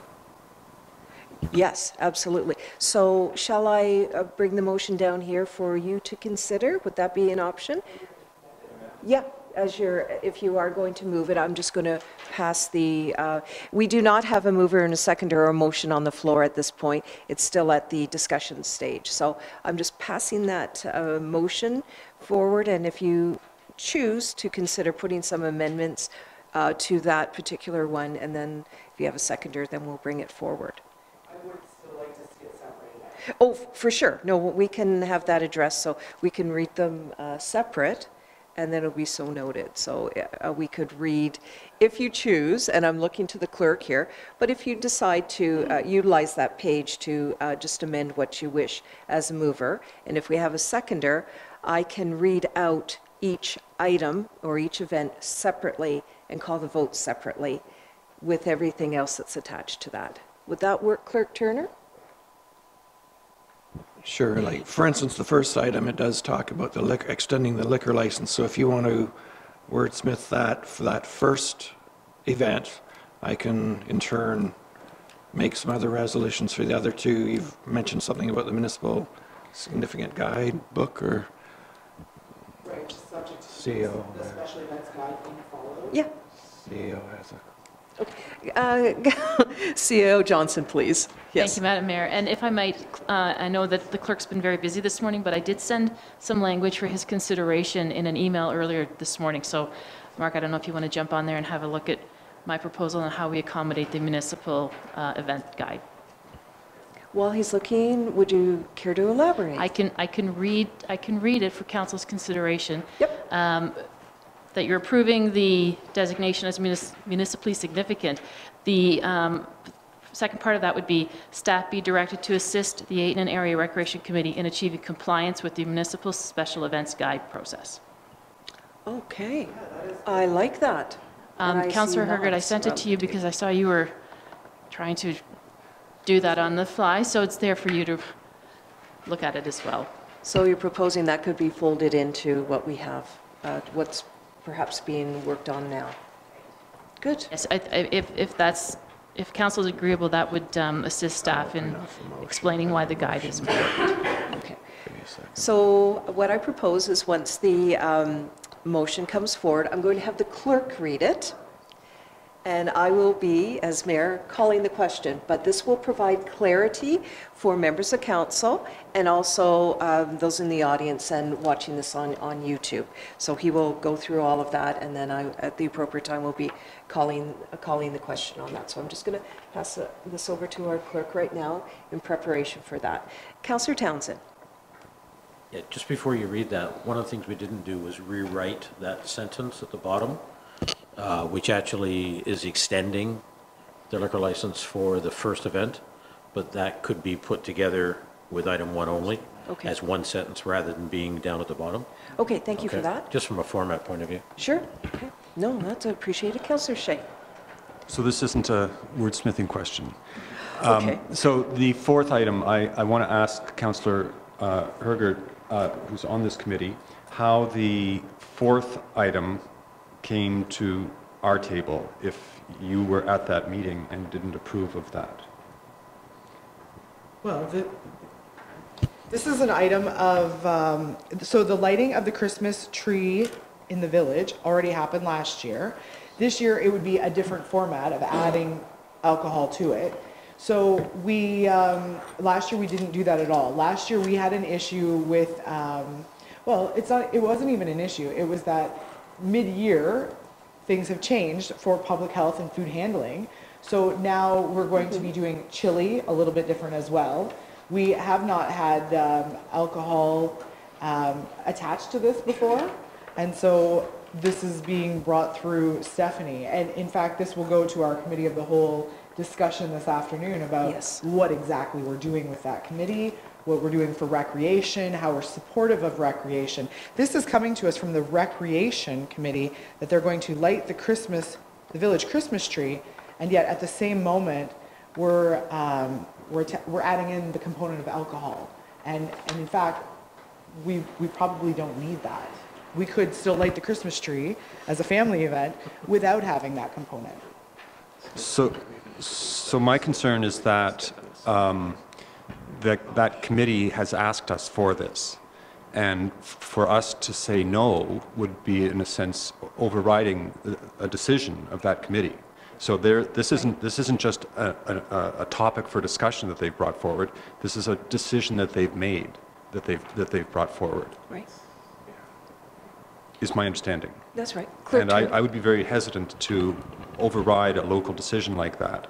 And additionally, this is for a request for special designation. There's nothing to stop them from getting a liquor license of a different sort, say the sort that doesn't allow you to sell. So they could go out and get that liquor license and still have this be a licensed event. So our denying this request isn't saying no alcohol, it's saying no alcohol for sale under the designation of a specially designated event. So I would be careful about using this tool of denying number 4 as a method of trying to stop alcohol from being at that event. If we don't want to have alcohol at that event, I think we need to go back to that committee and say, we would like you to rethink this, and we'd like to participate in that discussion. I don't think we should just override their decision. Absolutely. The clerk will speak to that, but certainly the expectation would be that Councillor Hergert would convey that back to the committee, and just overall in terms of the feedback that this council has provided. So would that be a confirmation nod? Thank you. Okay, and so noted, and I believe our clerk has a comment based on your statements. Well, just basically, it is an advisory committee, so they make recommendations to council, which council does not have to follow if they're not supportive. So it's not that council has under any obligation to follow their recommendation if it's not deemed appropriate. Just Please go to ahead. Respond. Yes. It's titled an advisory committee, but the committee actually does a lot of activity. They are an actual working committee that organizes events and then hosts those events and partially staffs those events, and does have a certain degree of decision-making authority, I believe. I do believe they could have it be a licensed event if they wanted to, without coming and asking for our permission. So I'm going to defer to our Manager Stewart, for a comment on that. But certainly, overall, it is an advisory committee. So if this council chooses to convey back, which is what I'm hearing so far, that as a council we wish this particular event, being the Christmas tree lighting, to be a non-alcoholic event, that would be comments that our council-appointed member of council, being Councillor Hergert, would convey. And if there's further discussion, I know there will be, shall I say, two-way communication between the advisory committee and council through Councillor Hergert. So it doesn't mean that the conversation has to end. We are going to, as suggested, deal with each of the items separately at this point, but I will now defer to Manager Stewart for a comment based on what you've just stated. Through your worship. Thank you, Councillor Shea. I understand exactly what you're saying. They could, in theory, yes, you could go purchase a basic liquor license where they're going to give out alcohol to the attendees. That would be no different than someone hosting a wedding or a birthday party and handing out alcohol in that sense. So yes, in theory, it's not something that has been done before, but yeah, it could be done. I understand what you're saying, that we need to be cautious that we are not turning this event down simply because of the alcohol without talking to them. I think that dialogue needs to happen, and I understand where you're coming from. Further comments, Councillor Shea? No, I think that's great. I think the whole idea of conversation and dialogue is the goal. So I would suggest that we not say yes nor no to number 4, that we put it on hold, table it until there's further discussion. Okay, and that could come back at the appropriate time. Okay, Councillor Hutchinson. Yeah, so my question is, what is really the purpose of designating a significant event? We'll come back to this, right? But I mean, we spent a lot of time on this, and I'm not sure if it's really worth the time that we spend. Good question. What is the purpose? Can I ask that question? Absolutely, Stephanie, you can. I think she's told us before, but I'd like to hear it again. Okay. Through your worship, thank you, Councillor Hutchinson. So I think there's confusion in the community, and Councillor Hamilton has brought this forward before. What is the difference between a proclamation and a designation, or something being significant? I think that confusion exists because some people just want it to be known that it's a significant event that they're hosting, you know, no different than World Autism Day or Pride Week or anything like that. Like, it's really no different. The reason that this keeps coming back to this table is for the ability to have a liquor license that allows you to sell alcohol for profit, to fundraise off of as a not-for-profit organization. It gives them a cheaper liquor license, and it also drops the cost of the alcohol that when you go to purchase it from the LCBO and or the beer store. That's the difference. You could have a party of your own, like and sell alcohol, say a stag and doe or any other type of event, and you pay a higher premium on the alcohol because LCBO knows you're turning a profit off of it, so they charge a higher cost. So that's the difference, that when you come and receive this designation of municipally significant, you can now have a cheaper liquor license and you can have your alcohol be at a lower cost. Okay, so yeah, this situation is a little bit different because it is a committee of council. It's a recreation committee, and which is so a little bit different because they do a lot more of that than, say, Newstead or Ayton. But then you get into, like Newstead, they have a Lions group that has a number of different events. A lot of them are dinners, but they sell alcohol. But I don't believe they come to ask for a significant event. I'm thinking of the Durham Canada Day celebration, which is really run by the Lions Club. I don't remember whether we did significant event for them in the past. And so I'm just wondering, like, we have a lot of other, well, we did the one for Chris Kingle. We did, that was a significant event. I'm just curious of whether it's, you know, worth it, but I do see it's, you know, you're saying they're doing it because they can get a little cheaper rate and it's a fundraising thing. So, okay, whatever. It's just, it does seem to take a long time for us to vet these things when I'm not sure, you know, given, I guess it's saving them some money, I guess is what it's all about. No, but I hear you, and I completely agree with you on that. That I think there's a wider discussion that we need to address and have. Manager Stewart. Thank you, Your Worship. So one thing I'd like to note is that there is this, because they're a committee of council, it also makes it a little bit more unique in the sense that they fall under our insurance for this liquor license as well. So that's something that I just want to be known, that yes, they are receiving municipal significance, but they're also getting the liquor license through the municipality and using our insurance for that license. Versus, say, the Chris Kringle group who came and got the significance, they still went out and received their own insurance to hold that liquor license.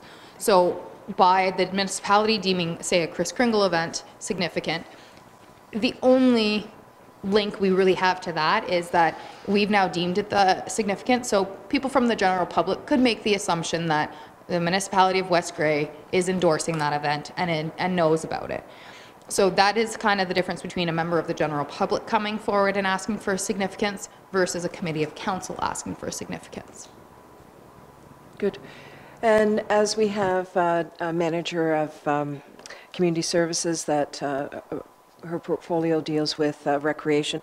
I know this council, whether we're sitting as council or sitting as committee, we'll have more discussions with respect to recreation as this year goes by, but certainly through our term of council. Okay, so during our discussion time, the clerk has prepared the motions. I do have them in front of me, so at this point I don't need the clerk to read the motions. I will do that, and we'll start with the ALC Men's Year-End Hockey. So the motion before me is moved by Councillor Shea, seconded by Councillor Hergert, that Council approves the request from the Ayton and Area Recreation Committee to designate the following event as municipal significant. ACL Men's Year-End Hockey Tournament, March, now I'm just wondering on the times. Thank you. March 23rd and 24th, 2019. A, extend liquor license to the arena lobby for watching games, and that staff be directed to assist the Ayton and Area Recreation Committee in achieving compliance with the municipal special event guide process, and further that council approves extending the liquor license. I'll take that section out. That section was redundant. Okay, so do I need to read that? I will further read. I just had a comment from the clerk. And further, that council approves extending the liquor license to the arena lobby for watching the games during the ACL Men's Year-End Hockey Tournament, again, March 23rd, 24th, 2019. Questions? Call the question. All those in favor? 2, 3. Opposed, if any? That one does carry.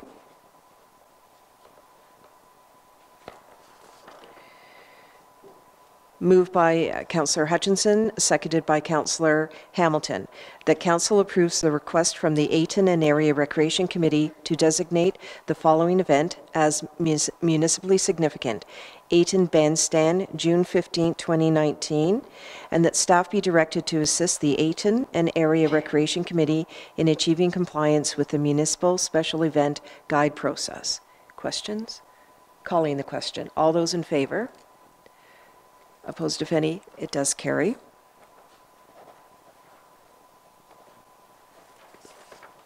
Thank you. Moved by Councillor Hergert, seconded by Councillor Townsend.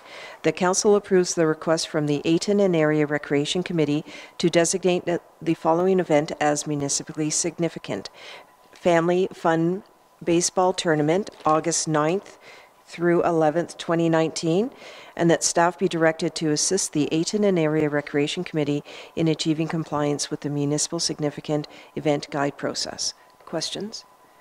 Call the question. All those in favor? Opposed, if any? It does carry. Thank you, Clerk Turner. Now, with respect to the fourth request, the lighting of Village Christmas Tree, November 2019, exact date to be determined. I did hear that through full discussion that Council's interested in tabling this, and that the discussion be brought back through our Council representative, Councillor Hergert, bring it back to the Ayton Rec Committee for further discussion. Supplementary, yes. Might I ask what we are looking for there? We would like an event with no alcohol that's family friendly. Is that what we're looking for? Good question. Council, what are you looking for here?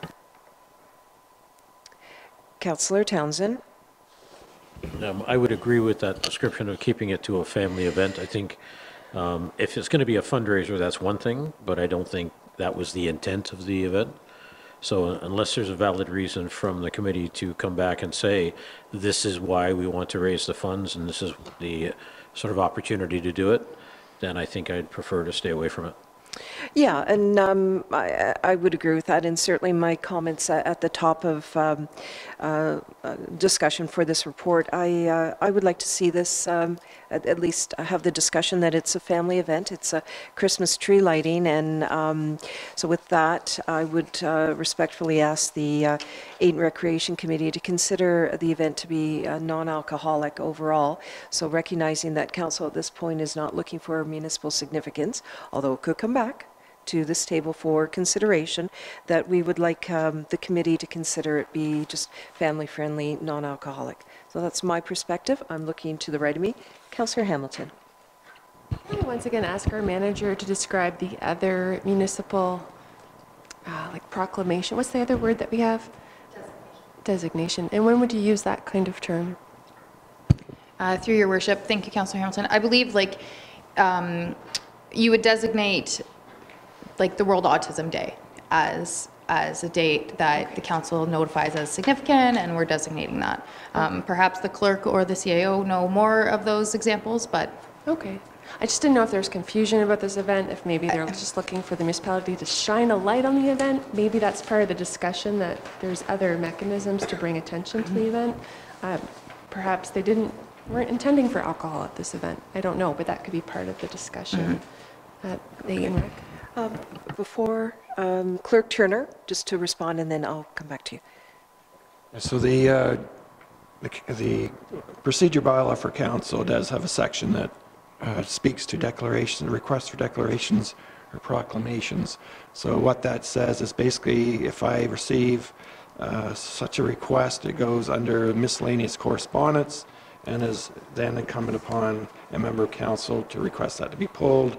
And if it's pulled, council agrees to that, it goes to new business, and then it can be entertained through a direct motion if it gets 2/3 majority. Thank you. Councillor Herger. Oh, Councillor Shea.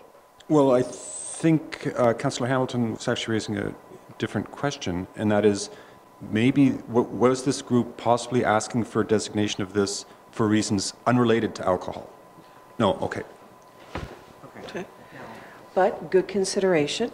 It doesn't mean that, it will come back at some point. I know to close the loop on this particular issue, Councillor Herger will report back to Council in terms of what the Ayton Recreation Committee is wanting to do with this particular event. I note that we do have some time on this because it's not till November, so there is dialogue time for sure. Any further comments, Councillor Herger, because it is your committee? I was just going to say that in the past, we've been able to utilize the sign out here to amplify that they're having an event and encourage people to come out. So maybe that is more something that they would like, but they definitely were requesting the municipally significant for the alcohol to be added to the event. It was not there last year, and they were asking that it be added this year. Okay. Very good. Anything further? I see, okay, there's not a question there. All right, so I think we're clear on the direction that it will be discussed and brought back to close the loop. Thank you for that. Well, that was a lively discussion. I appreciate that. So we have completed item 12, which is staff reports. We're now moving along to proposed bylaws. I do have a motion before me dealing with proposed bylaw 19-2019, moved by Councillor Hamilton, seconded by Councillor Hutchinson.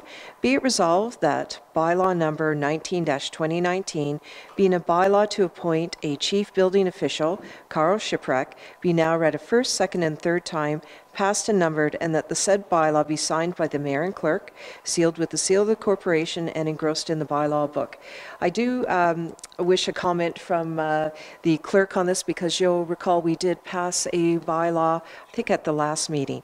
Clerk Turner. Sure, I have advised council of this, but for the benefit of the public, a bylaw was passed to appoint Mr. Shipwreck as the chief building official. At the last council meeting, however, unfortunately, his last name was spelled somewhat incorrectly, so that has been remedied. And thank you for correcting this. I think that's very important to keep all our documentation correct. So, any questions? Calling the question. All those in favor? Opposed, if any? It does carry. Thank you. Moved by Councillor Herger, seconded by Councillor Townsend. Be it resolved that bylaw number 20-2019, being a bylaw to confirm the proceedings of the March 5th, 2019 council meeting, be now read a first, second, and third time, passed and numbered, and that the said bylaw be signed by the mayor and clerk, sealed with the seal of the corporation, engrossed in the bylaw book. Questions? Yes, Councillor. I wasn't expecting a question here, but please go ahead, Councillor. I have the right year on it, because in our package it says 2018. Okay, and I do want to say, I said Councillor Herger, I meant Councillor Hutchinson, and let me see, yes, I see on the description, thank you, on the agenda, it does say 2018, so amend that part of it to show 19, but the bylaw number is 2019, and the motion is read accordingly with the correct year. Thank you for that fine-tuning, as we talked about making sure our documentation is correct, so you're right on for that. All right. I've read it. We have a mover and seconder calling the question. All those in favor? Opposed, if any? It does carry. Thank you. All right, so that completes the bylaws. Item 14, new business. Any? All right. Item 15, addendums, of which we have none. I look at the clerk for that. Item 16, a notice of motion or direct motion. Anything? Go right ahead. That is on the Committee of the Whole. Yes, we have a number of meetings today, so yes, good recall, I must admit, that's very good, but that will be on another meeting. Oh, Councillor Townsend? Yes. Yeah, Please I'd go like ahead. to make a direct motion for the Grey Gables Long-Term Care Committee, and to recommend that we appoint the mayor, Christine Robinson, to be a member of that, with the explicit purpose of making sure that we stay within the loop at a detailed level, rather than just at the high level sitting at county, to hear back what that committee reports, and that way we ensure that we're still protecting the long-term care within the West Grey area as well. And so I'd look for your support in that as well. Thank you. All right.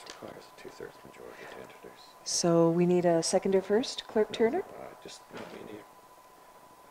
Yeah, it just needs a 2/3 majority to introduce the motion. All right, so calling the questions for a 2/3 majority on the direct motion. All those in favor? Very good, thank you very much. All those opposed, if any, carries? Thank you. So I'm passing down the motion to Councillor Townsend.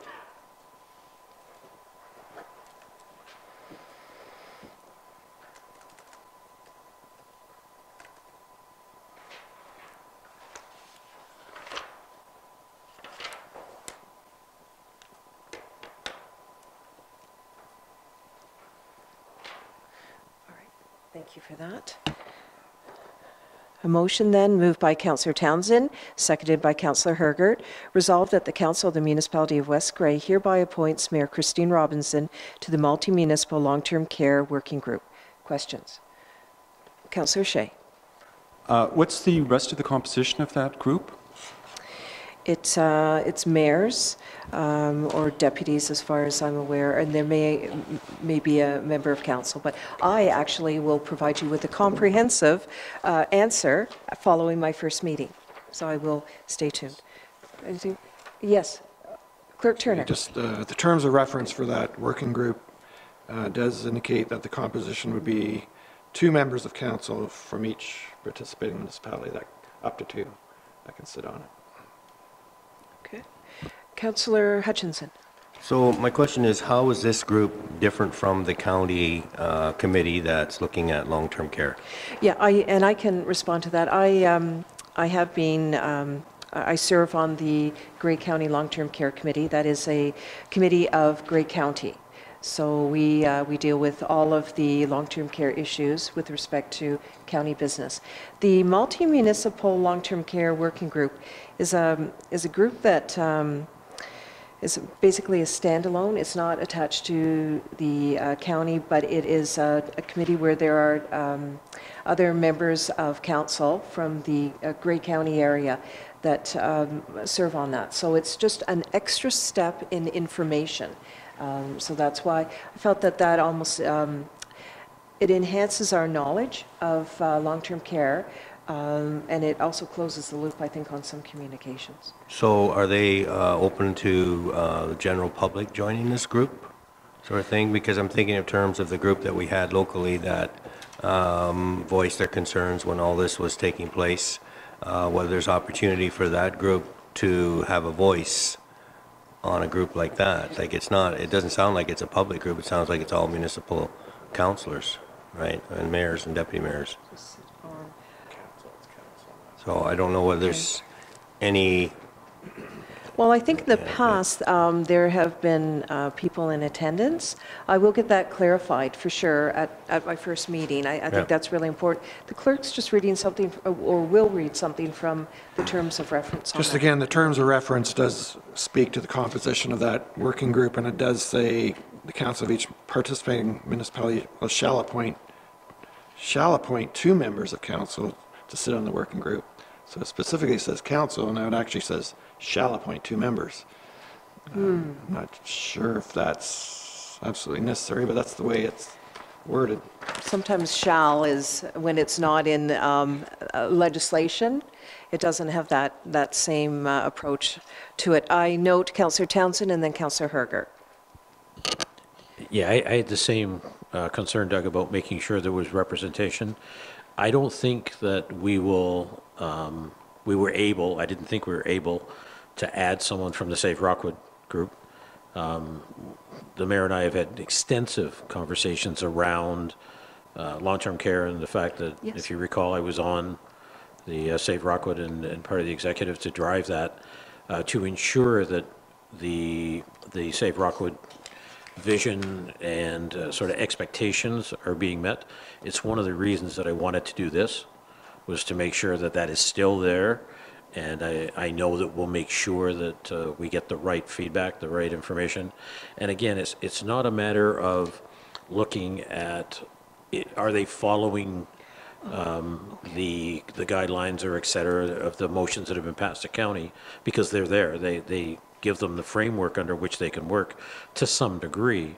But again, there may be things that come out of that that actually could assist in the West Grey home. Who knows, right? Everybody's got all kinds of information, but it also is a very quick way of staying current, and you don't get an interpretation from committee to county.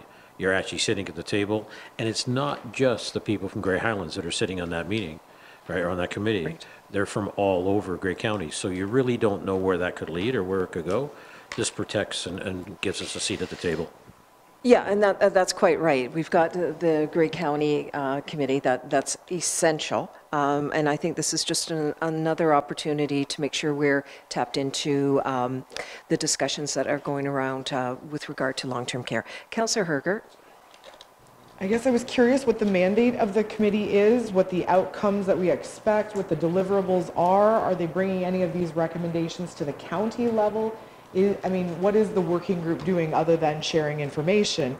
And if it's sharing information, what do we expect to get out of that information? Are we asking very specific mandate, find what works for all of long-term care? Yeah. I mean, I could envision that the very first thing that this committee would do is that they would look at the contracts of the workers in the long-term care and unify to one union contract. I mean, what are we expecting out of this group? So it's the Grey County Long-Term Care Committee that deals with the Grey County Long-Term Care. Right. This is just a committee that's been created to it was specifically at one point to look at Grey County to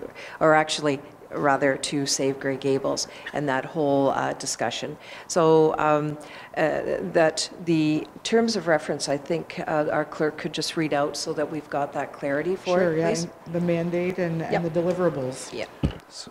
So the mandate is to be a credible voice in saving Grey Gables and fostering cohesion among the interested parties and municipalities in relation to the potential closure of Grey Gables, to help focus the efforts of many in advocating to the Southwest Local Health Integration Network and the Ministry of Health and Long-Term Care for support in maintaining the existing facility as it is, to prepare a report to be presented to the Minister of Health and Long-Term Care, to express the concerns of the citizens in the area surrounding the potential closure of Grey Gables and the impact on the community. And the mandate of the working group will automatically be deemed complete upon the final decision of the ministry in relation to the current potential closure of Grey Gables. Okay. All right. No further questions. Oh, Councillor Hutchinson. So to me, this committee sounds redundant because they've already made the decision to not close Grey Gables. At the county, yes. And that's this whole, the mandate seems to be saying their purpose is to keep it open. So now that the county's made that decision, I don't see what their purpose is.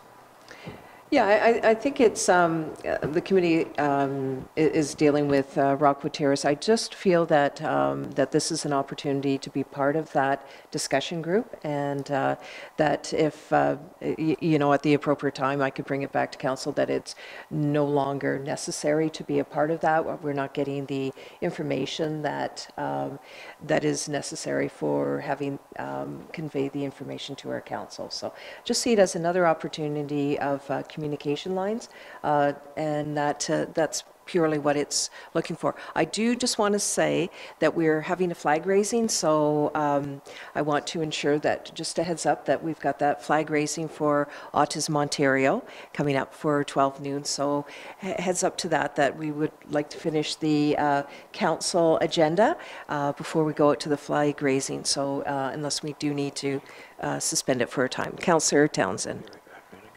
Yeah, I just want to address Councillor Hutchinson's concern about the redundancy of the committee. Actually, the Save Grey Gables committee would never have, and still don't believe that their task is done until they do get the final decision from the the ministry or the LIN, whatever we end up going to at some point.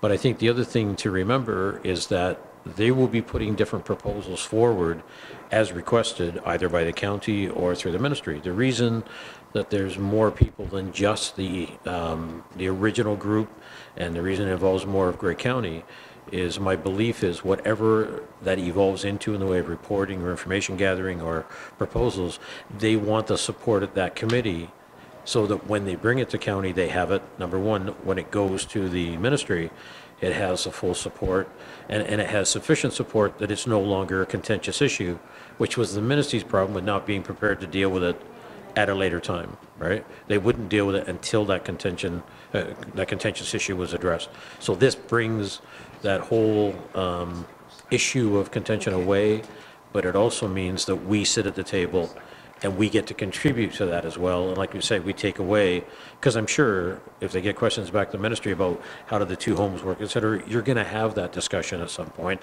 We want to be sitting there. So that's why I don't think it's redundant. Yeah. Okay, Councillor Herger.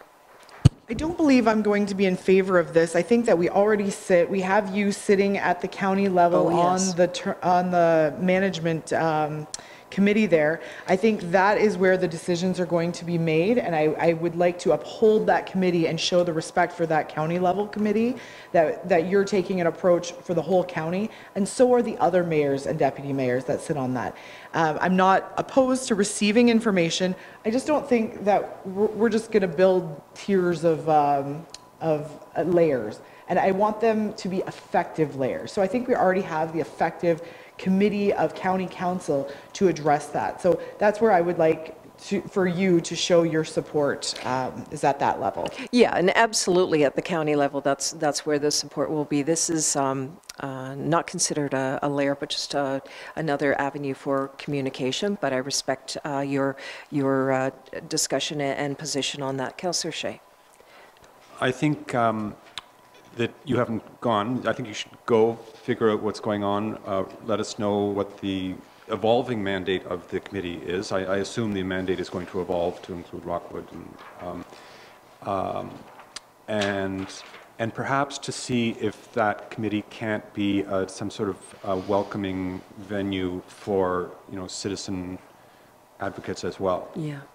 Because I do think that the committee of council is a very cloistered little sort of group that sort of operates in not fully in the public eye, and I'm hoping this committee could be more inclusive and welcoming. Agreed, and thank you. I will carry that should this go through. Anything further? Councillor Hutchinson. Yeah, just to add to that, so I agree. I could see us going, I think we should go as a public, to represent the public. I have some concerns when they say mandate and that we have to send 2 councillors, and I think it does undermine what's happening at the county. So I would like to see I don't see any reason why we can't have a group of public citizens from Durham and Markdale or parts of West Grey that sit on a group that study things, look at things, give input and so on. I think that would be more appropriate than to say we're forming this little committee of councillors who's going to somehow feed off of what's happening at the county. I don't know. I think it doesn't sound right to me. So I'd like to see us be involved, but maybe it looks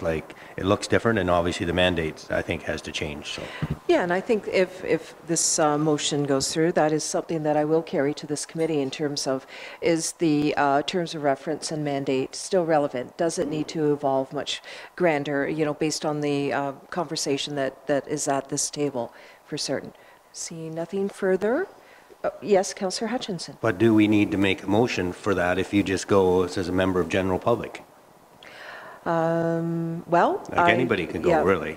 But we're saying we'll send you as a representative. Yeah. Do we need a motion for that? Well, we do have a motion because I would like that considered in term. We do have a motion brought forward by Councillor Townsend and Councillor Herger to be read in.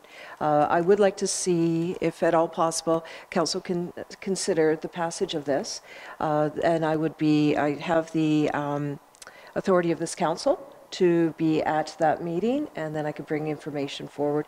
At some point, if I find that the committee is not what we need for this Council, I will report back for sure and have that information. Councillor Townsend? We have to remember it's not a committee of council, It's not a committee of county. It's not a committee of Grey Highlands. It's one that was put together similar to what, say, Rockwood was, which meant it was a private committee. We can't control who's invited to that or who sits on it. And it has a very specific purpose. And that's why you want to make sure it's not feeding off county, it's actually feeding into county. And that's the point. That's the direction. You want to be part of that conversation in the beginning and help influence that. Then you do have to come back later if you're on the outside and something comes forward. It's just an easier process to do. And when most of your peers are sitting there, it's got to be difficult not to be there. Like that's my concern is with Save Rockwood not having a seat at that committee. And I'm sure if we approach them and say that, you know, that the mayor does in fact take into account anything that comes from the Save Rockwood view, I'm sure they'd still be fine with the fact that it could happen, and we can still feed that way. But otherwise, Save Rockwood would never get a voice there. Okay. Right? Okay. Councillor Hamilton. A couple questions. At what point is this committee or working group at risk of reaching quorum of Grey County? Is it mostly, who's coming to this meeting? Is it mostly mayors and deputy mayors, or is it councillors? It's all as represented now. They are looking at that quorum consideration for sure. Okay. So with the representation from the different levels, but thank you for that. Okay. And is there a cost to joining? No. Okay. There is no cost. I'm also struggling with, we have due process, we have committees, we have Grey County. I'm struggling with, and as public people going to a working group, that works well, but sending one of our councillors or mayors to this committee, I'm struggling with that because we do have due process and a way of working through. But I hear, to that point, I hear Councillor Townsend being present at the table so we know what information is being shared. I hear that too. But I'm more struggling with duplication of process or subverting process. I'm struggling with that. And I do remember we spoke about this a few months ago and we arrived at a decision not to at that time send anyone to this committee. Okay, further? Councillor Townsend?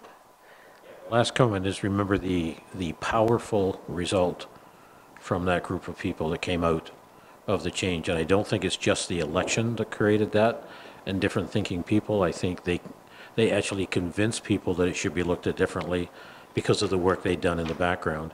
And they were soliciting pretty hard and they were working very hard to do it.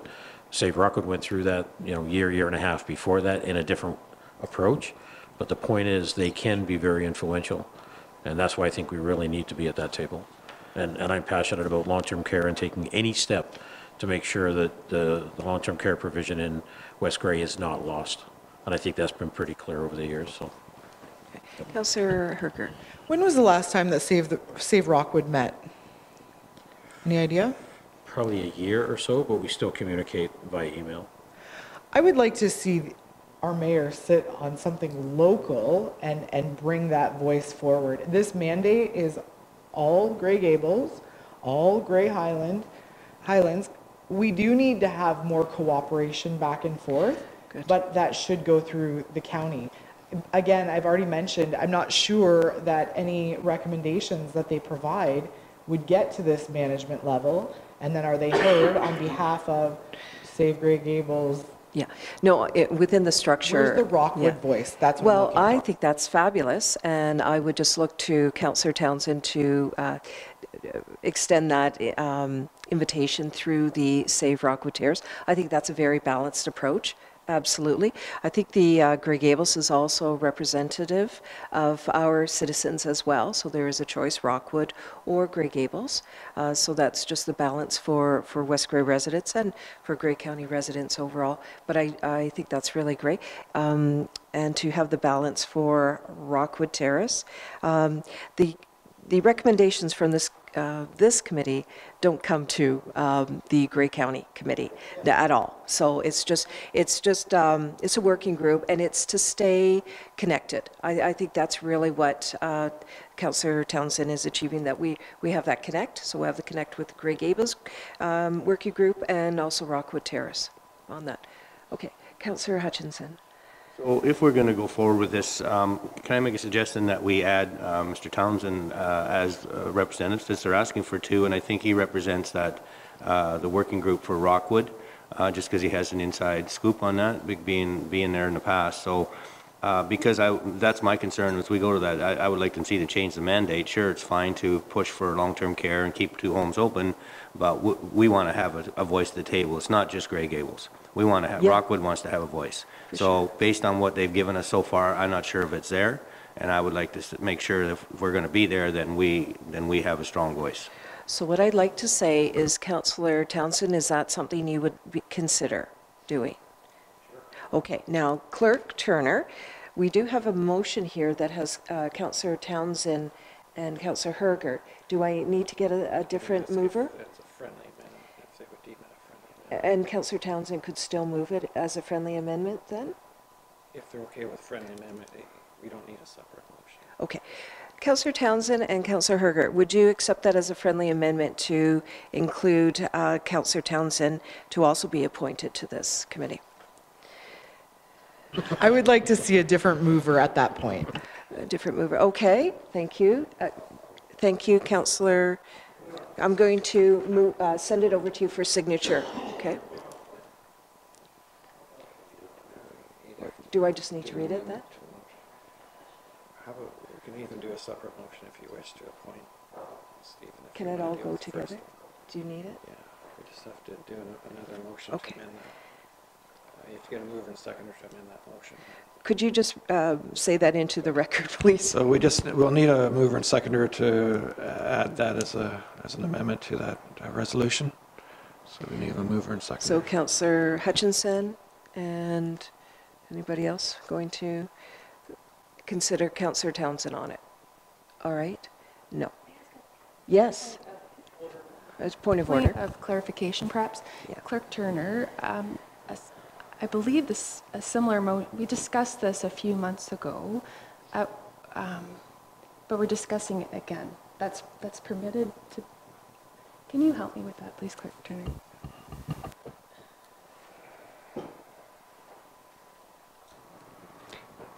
Yeah, I don't recall if an actual resolution was introduced at that time. No. Or not, or was it just filed and direction given to send a letter. So it is a motion. I believe that's in order. And we also said at that time that if there was an opportunity or necessity to bring it forward, we would do that. So thank you for that clarification. Okay, so I think what we just have on, well, help me out with that then. So Councillor Hutchison has moved the amendment to the motion on the table right now, but a seconder is needed. If there's no seconder, then the motion remains as is dealt with. Okay. No seconder?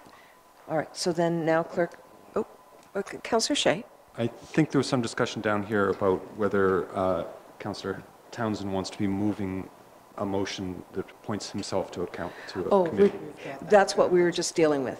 Oh, but So we were going to have the change where Councillor... Introduce this one. Okay. So this, I don't believe this motion has actually been introduced, has it, at this stage? You've read it, so it's not, sorry, it is not on the table. This has been... It has been introduced? Okay, sorry. So it is on the table, so either you can deal with this one. I was only conveying some discussion down here about whether the mover can be appointing themselves. That's in order because it's an amendment to the original no motion. objection.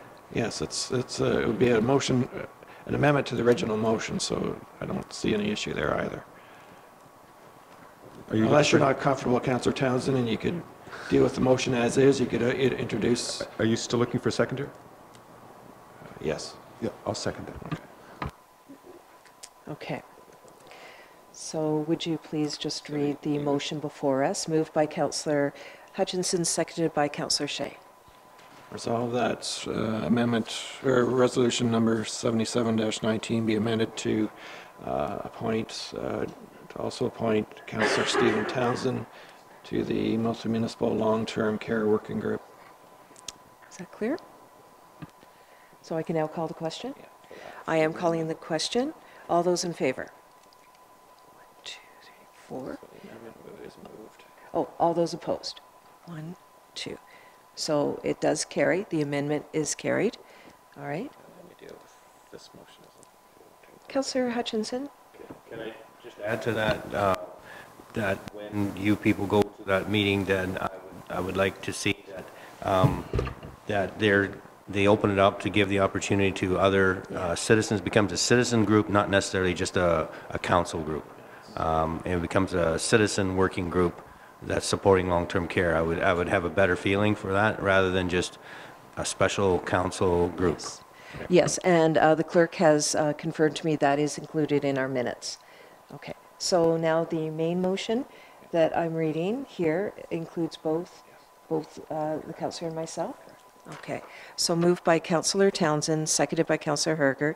Be it resolved that the Council of the Municipality of West Grey hereby appoints Mayor Christine Robinson and Councillor Stephen Townsend to the Multi-Municipal Long-Term Care Working Group.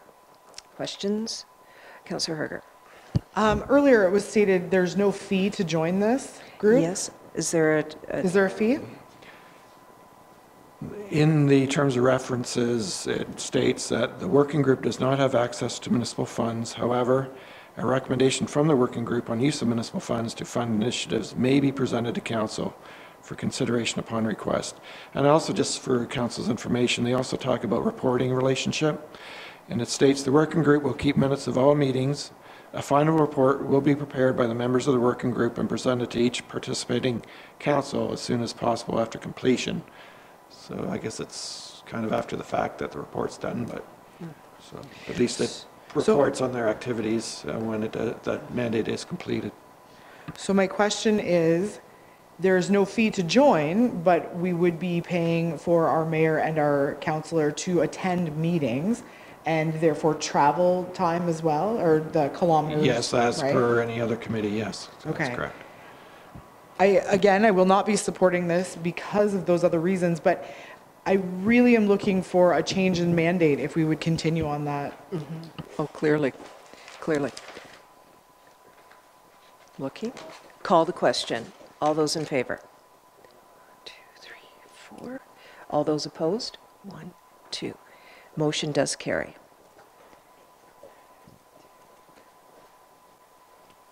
Okay. Again, Council, thank you for the lively discussion. Appreciate it. So that takes us out of item 16. Item 17, closed session, incomplete items only. That we do not have any incomplete items. Item 18, matters arising from closed session, incomplete items only. Item 19, question period. Is there anybody in the audience that would like to pose a question to Council? Mr. Miller. I have a story to tell you. But being the treatment off the track is up next month. Okay, well, we look forward to that. And I also want to just close the loop on something else, members of council. When I referred to Autism Ontario flag raising, that is April 2nd. Our mayor and, our mayor questioned it, but our CAO and clerk just confirmed it was another date. So thank you for that. Are you at the podium? All right, Ms. Greenshield?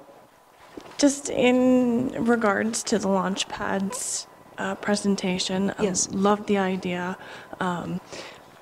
Thank you for considering to put it on the West Grey site so that more people know about the transportation, because as a homeschooling family, we would have had no idea because of that. Also, for consideration, as the Launchpad grows, they are talking about having satellites in the municipality, and if you'll recall, I campaigned on having programs like this within our municipality, that you would also consider being open not only to the transportation, but having some of our facilities open to host classes via the Launchpad in our facilities in West Grey. Great. Just something to consider. Sure. Well, thank you, Callie Greenshield. I appreciate that. Okay. Questions? Anybody else in the audience that wish to go to the podium and have a question? Seeing none, thank you for that. So item 20, Municipal Act notice, I see on our agenda there is none. So we are now approaching the item 21 adjournment. I'm looking for a mover. Councillor Hutchinson, Councillor Townsend, second. Questions, if any? Okay, call the question. All those in favor? Opposed, if any? Does carry. Thank you very much for a very spirited council meeting. Really enjoyed it. Appreciate it.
Mm-hmm.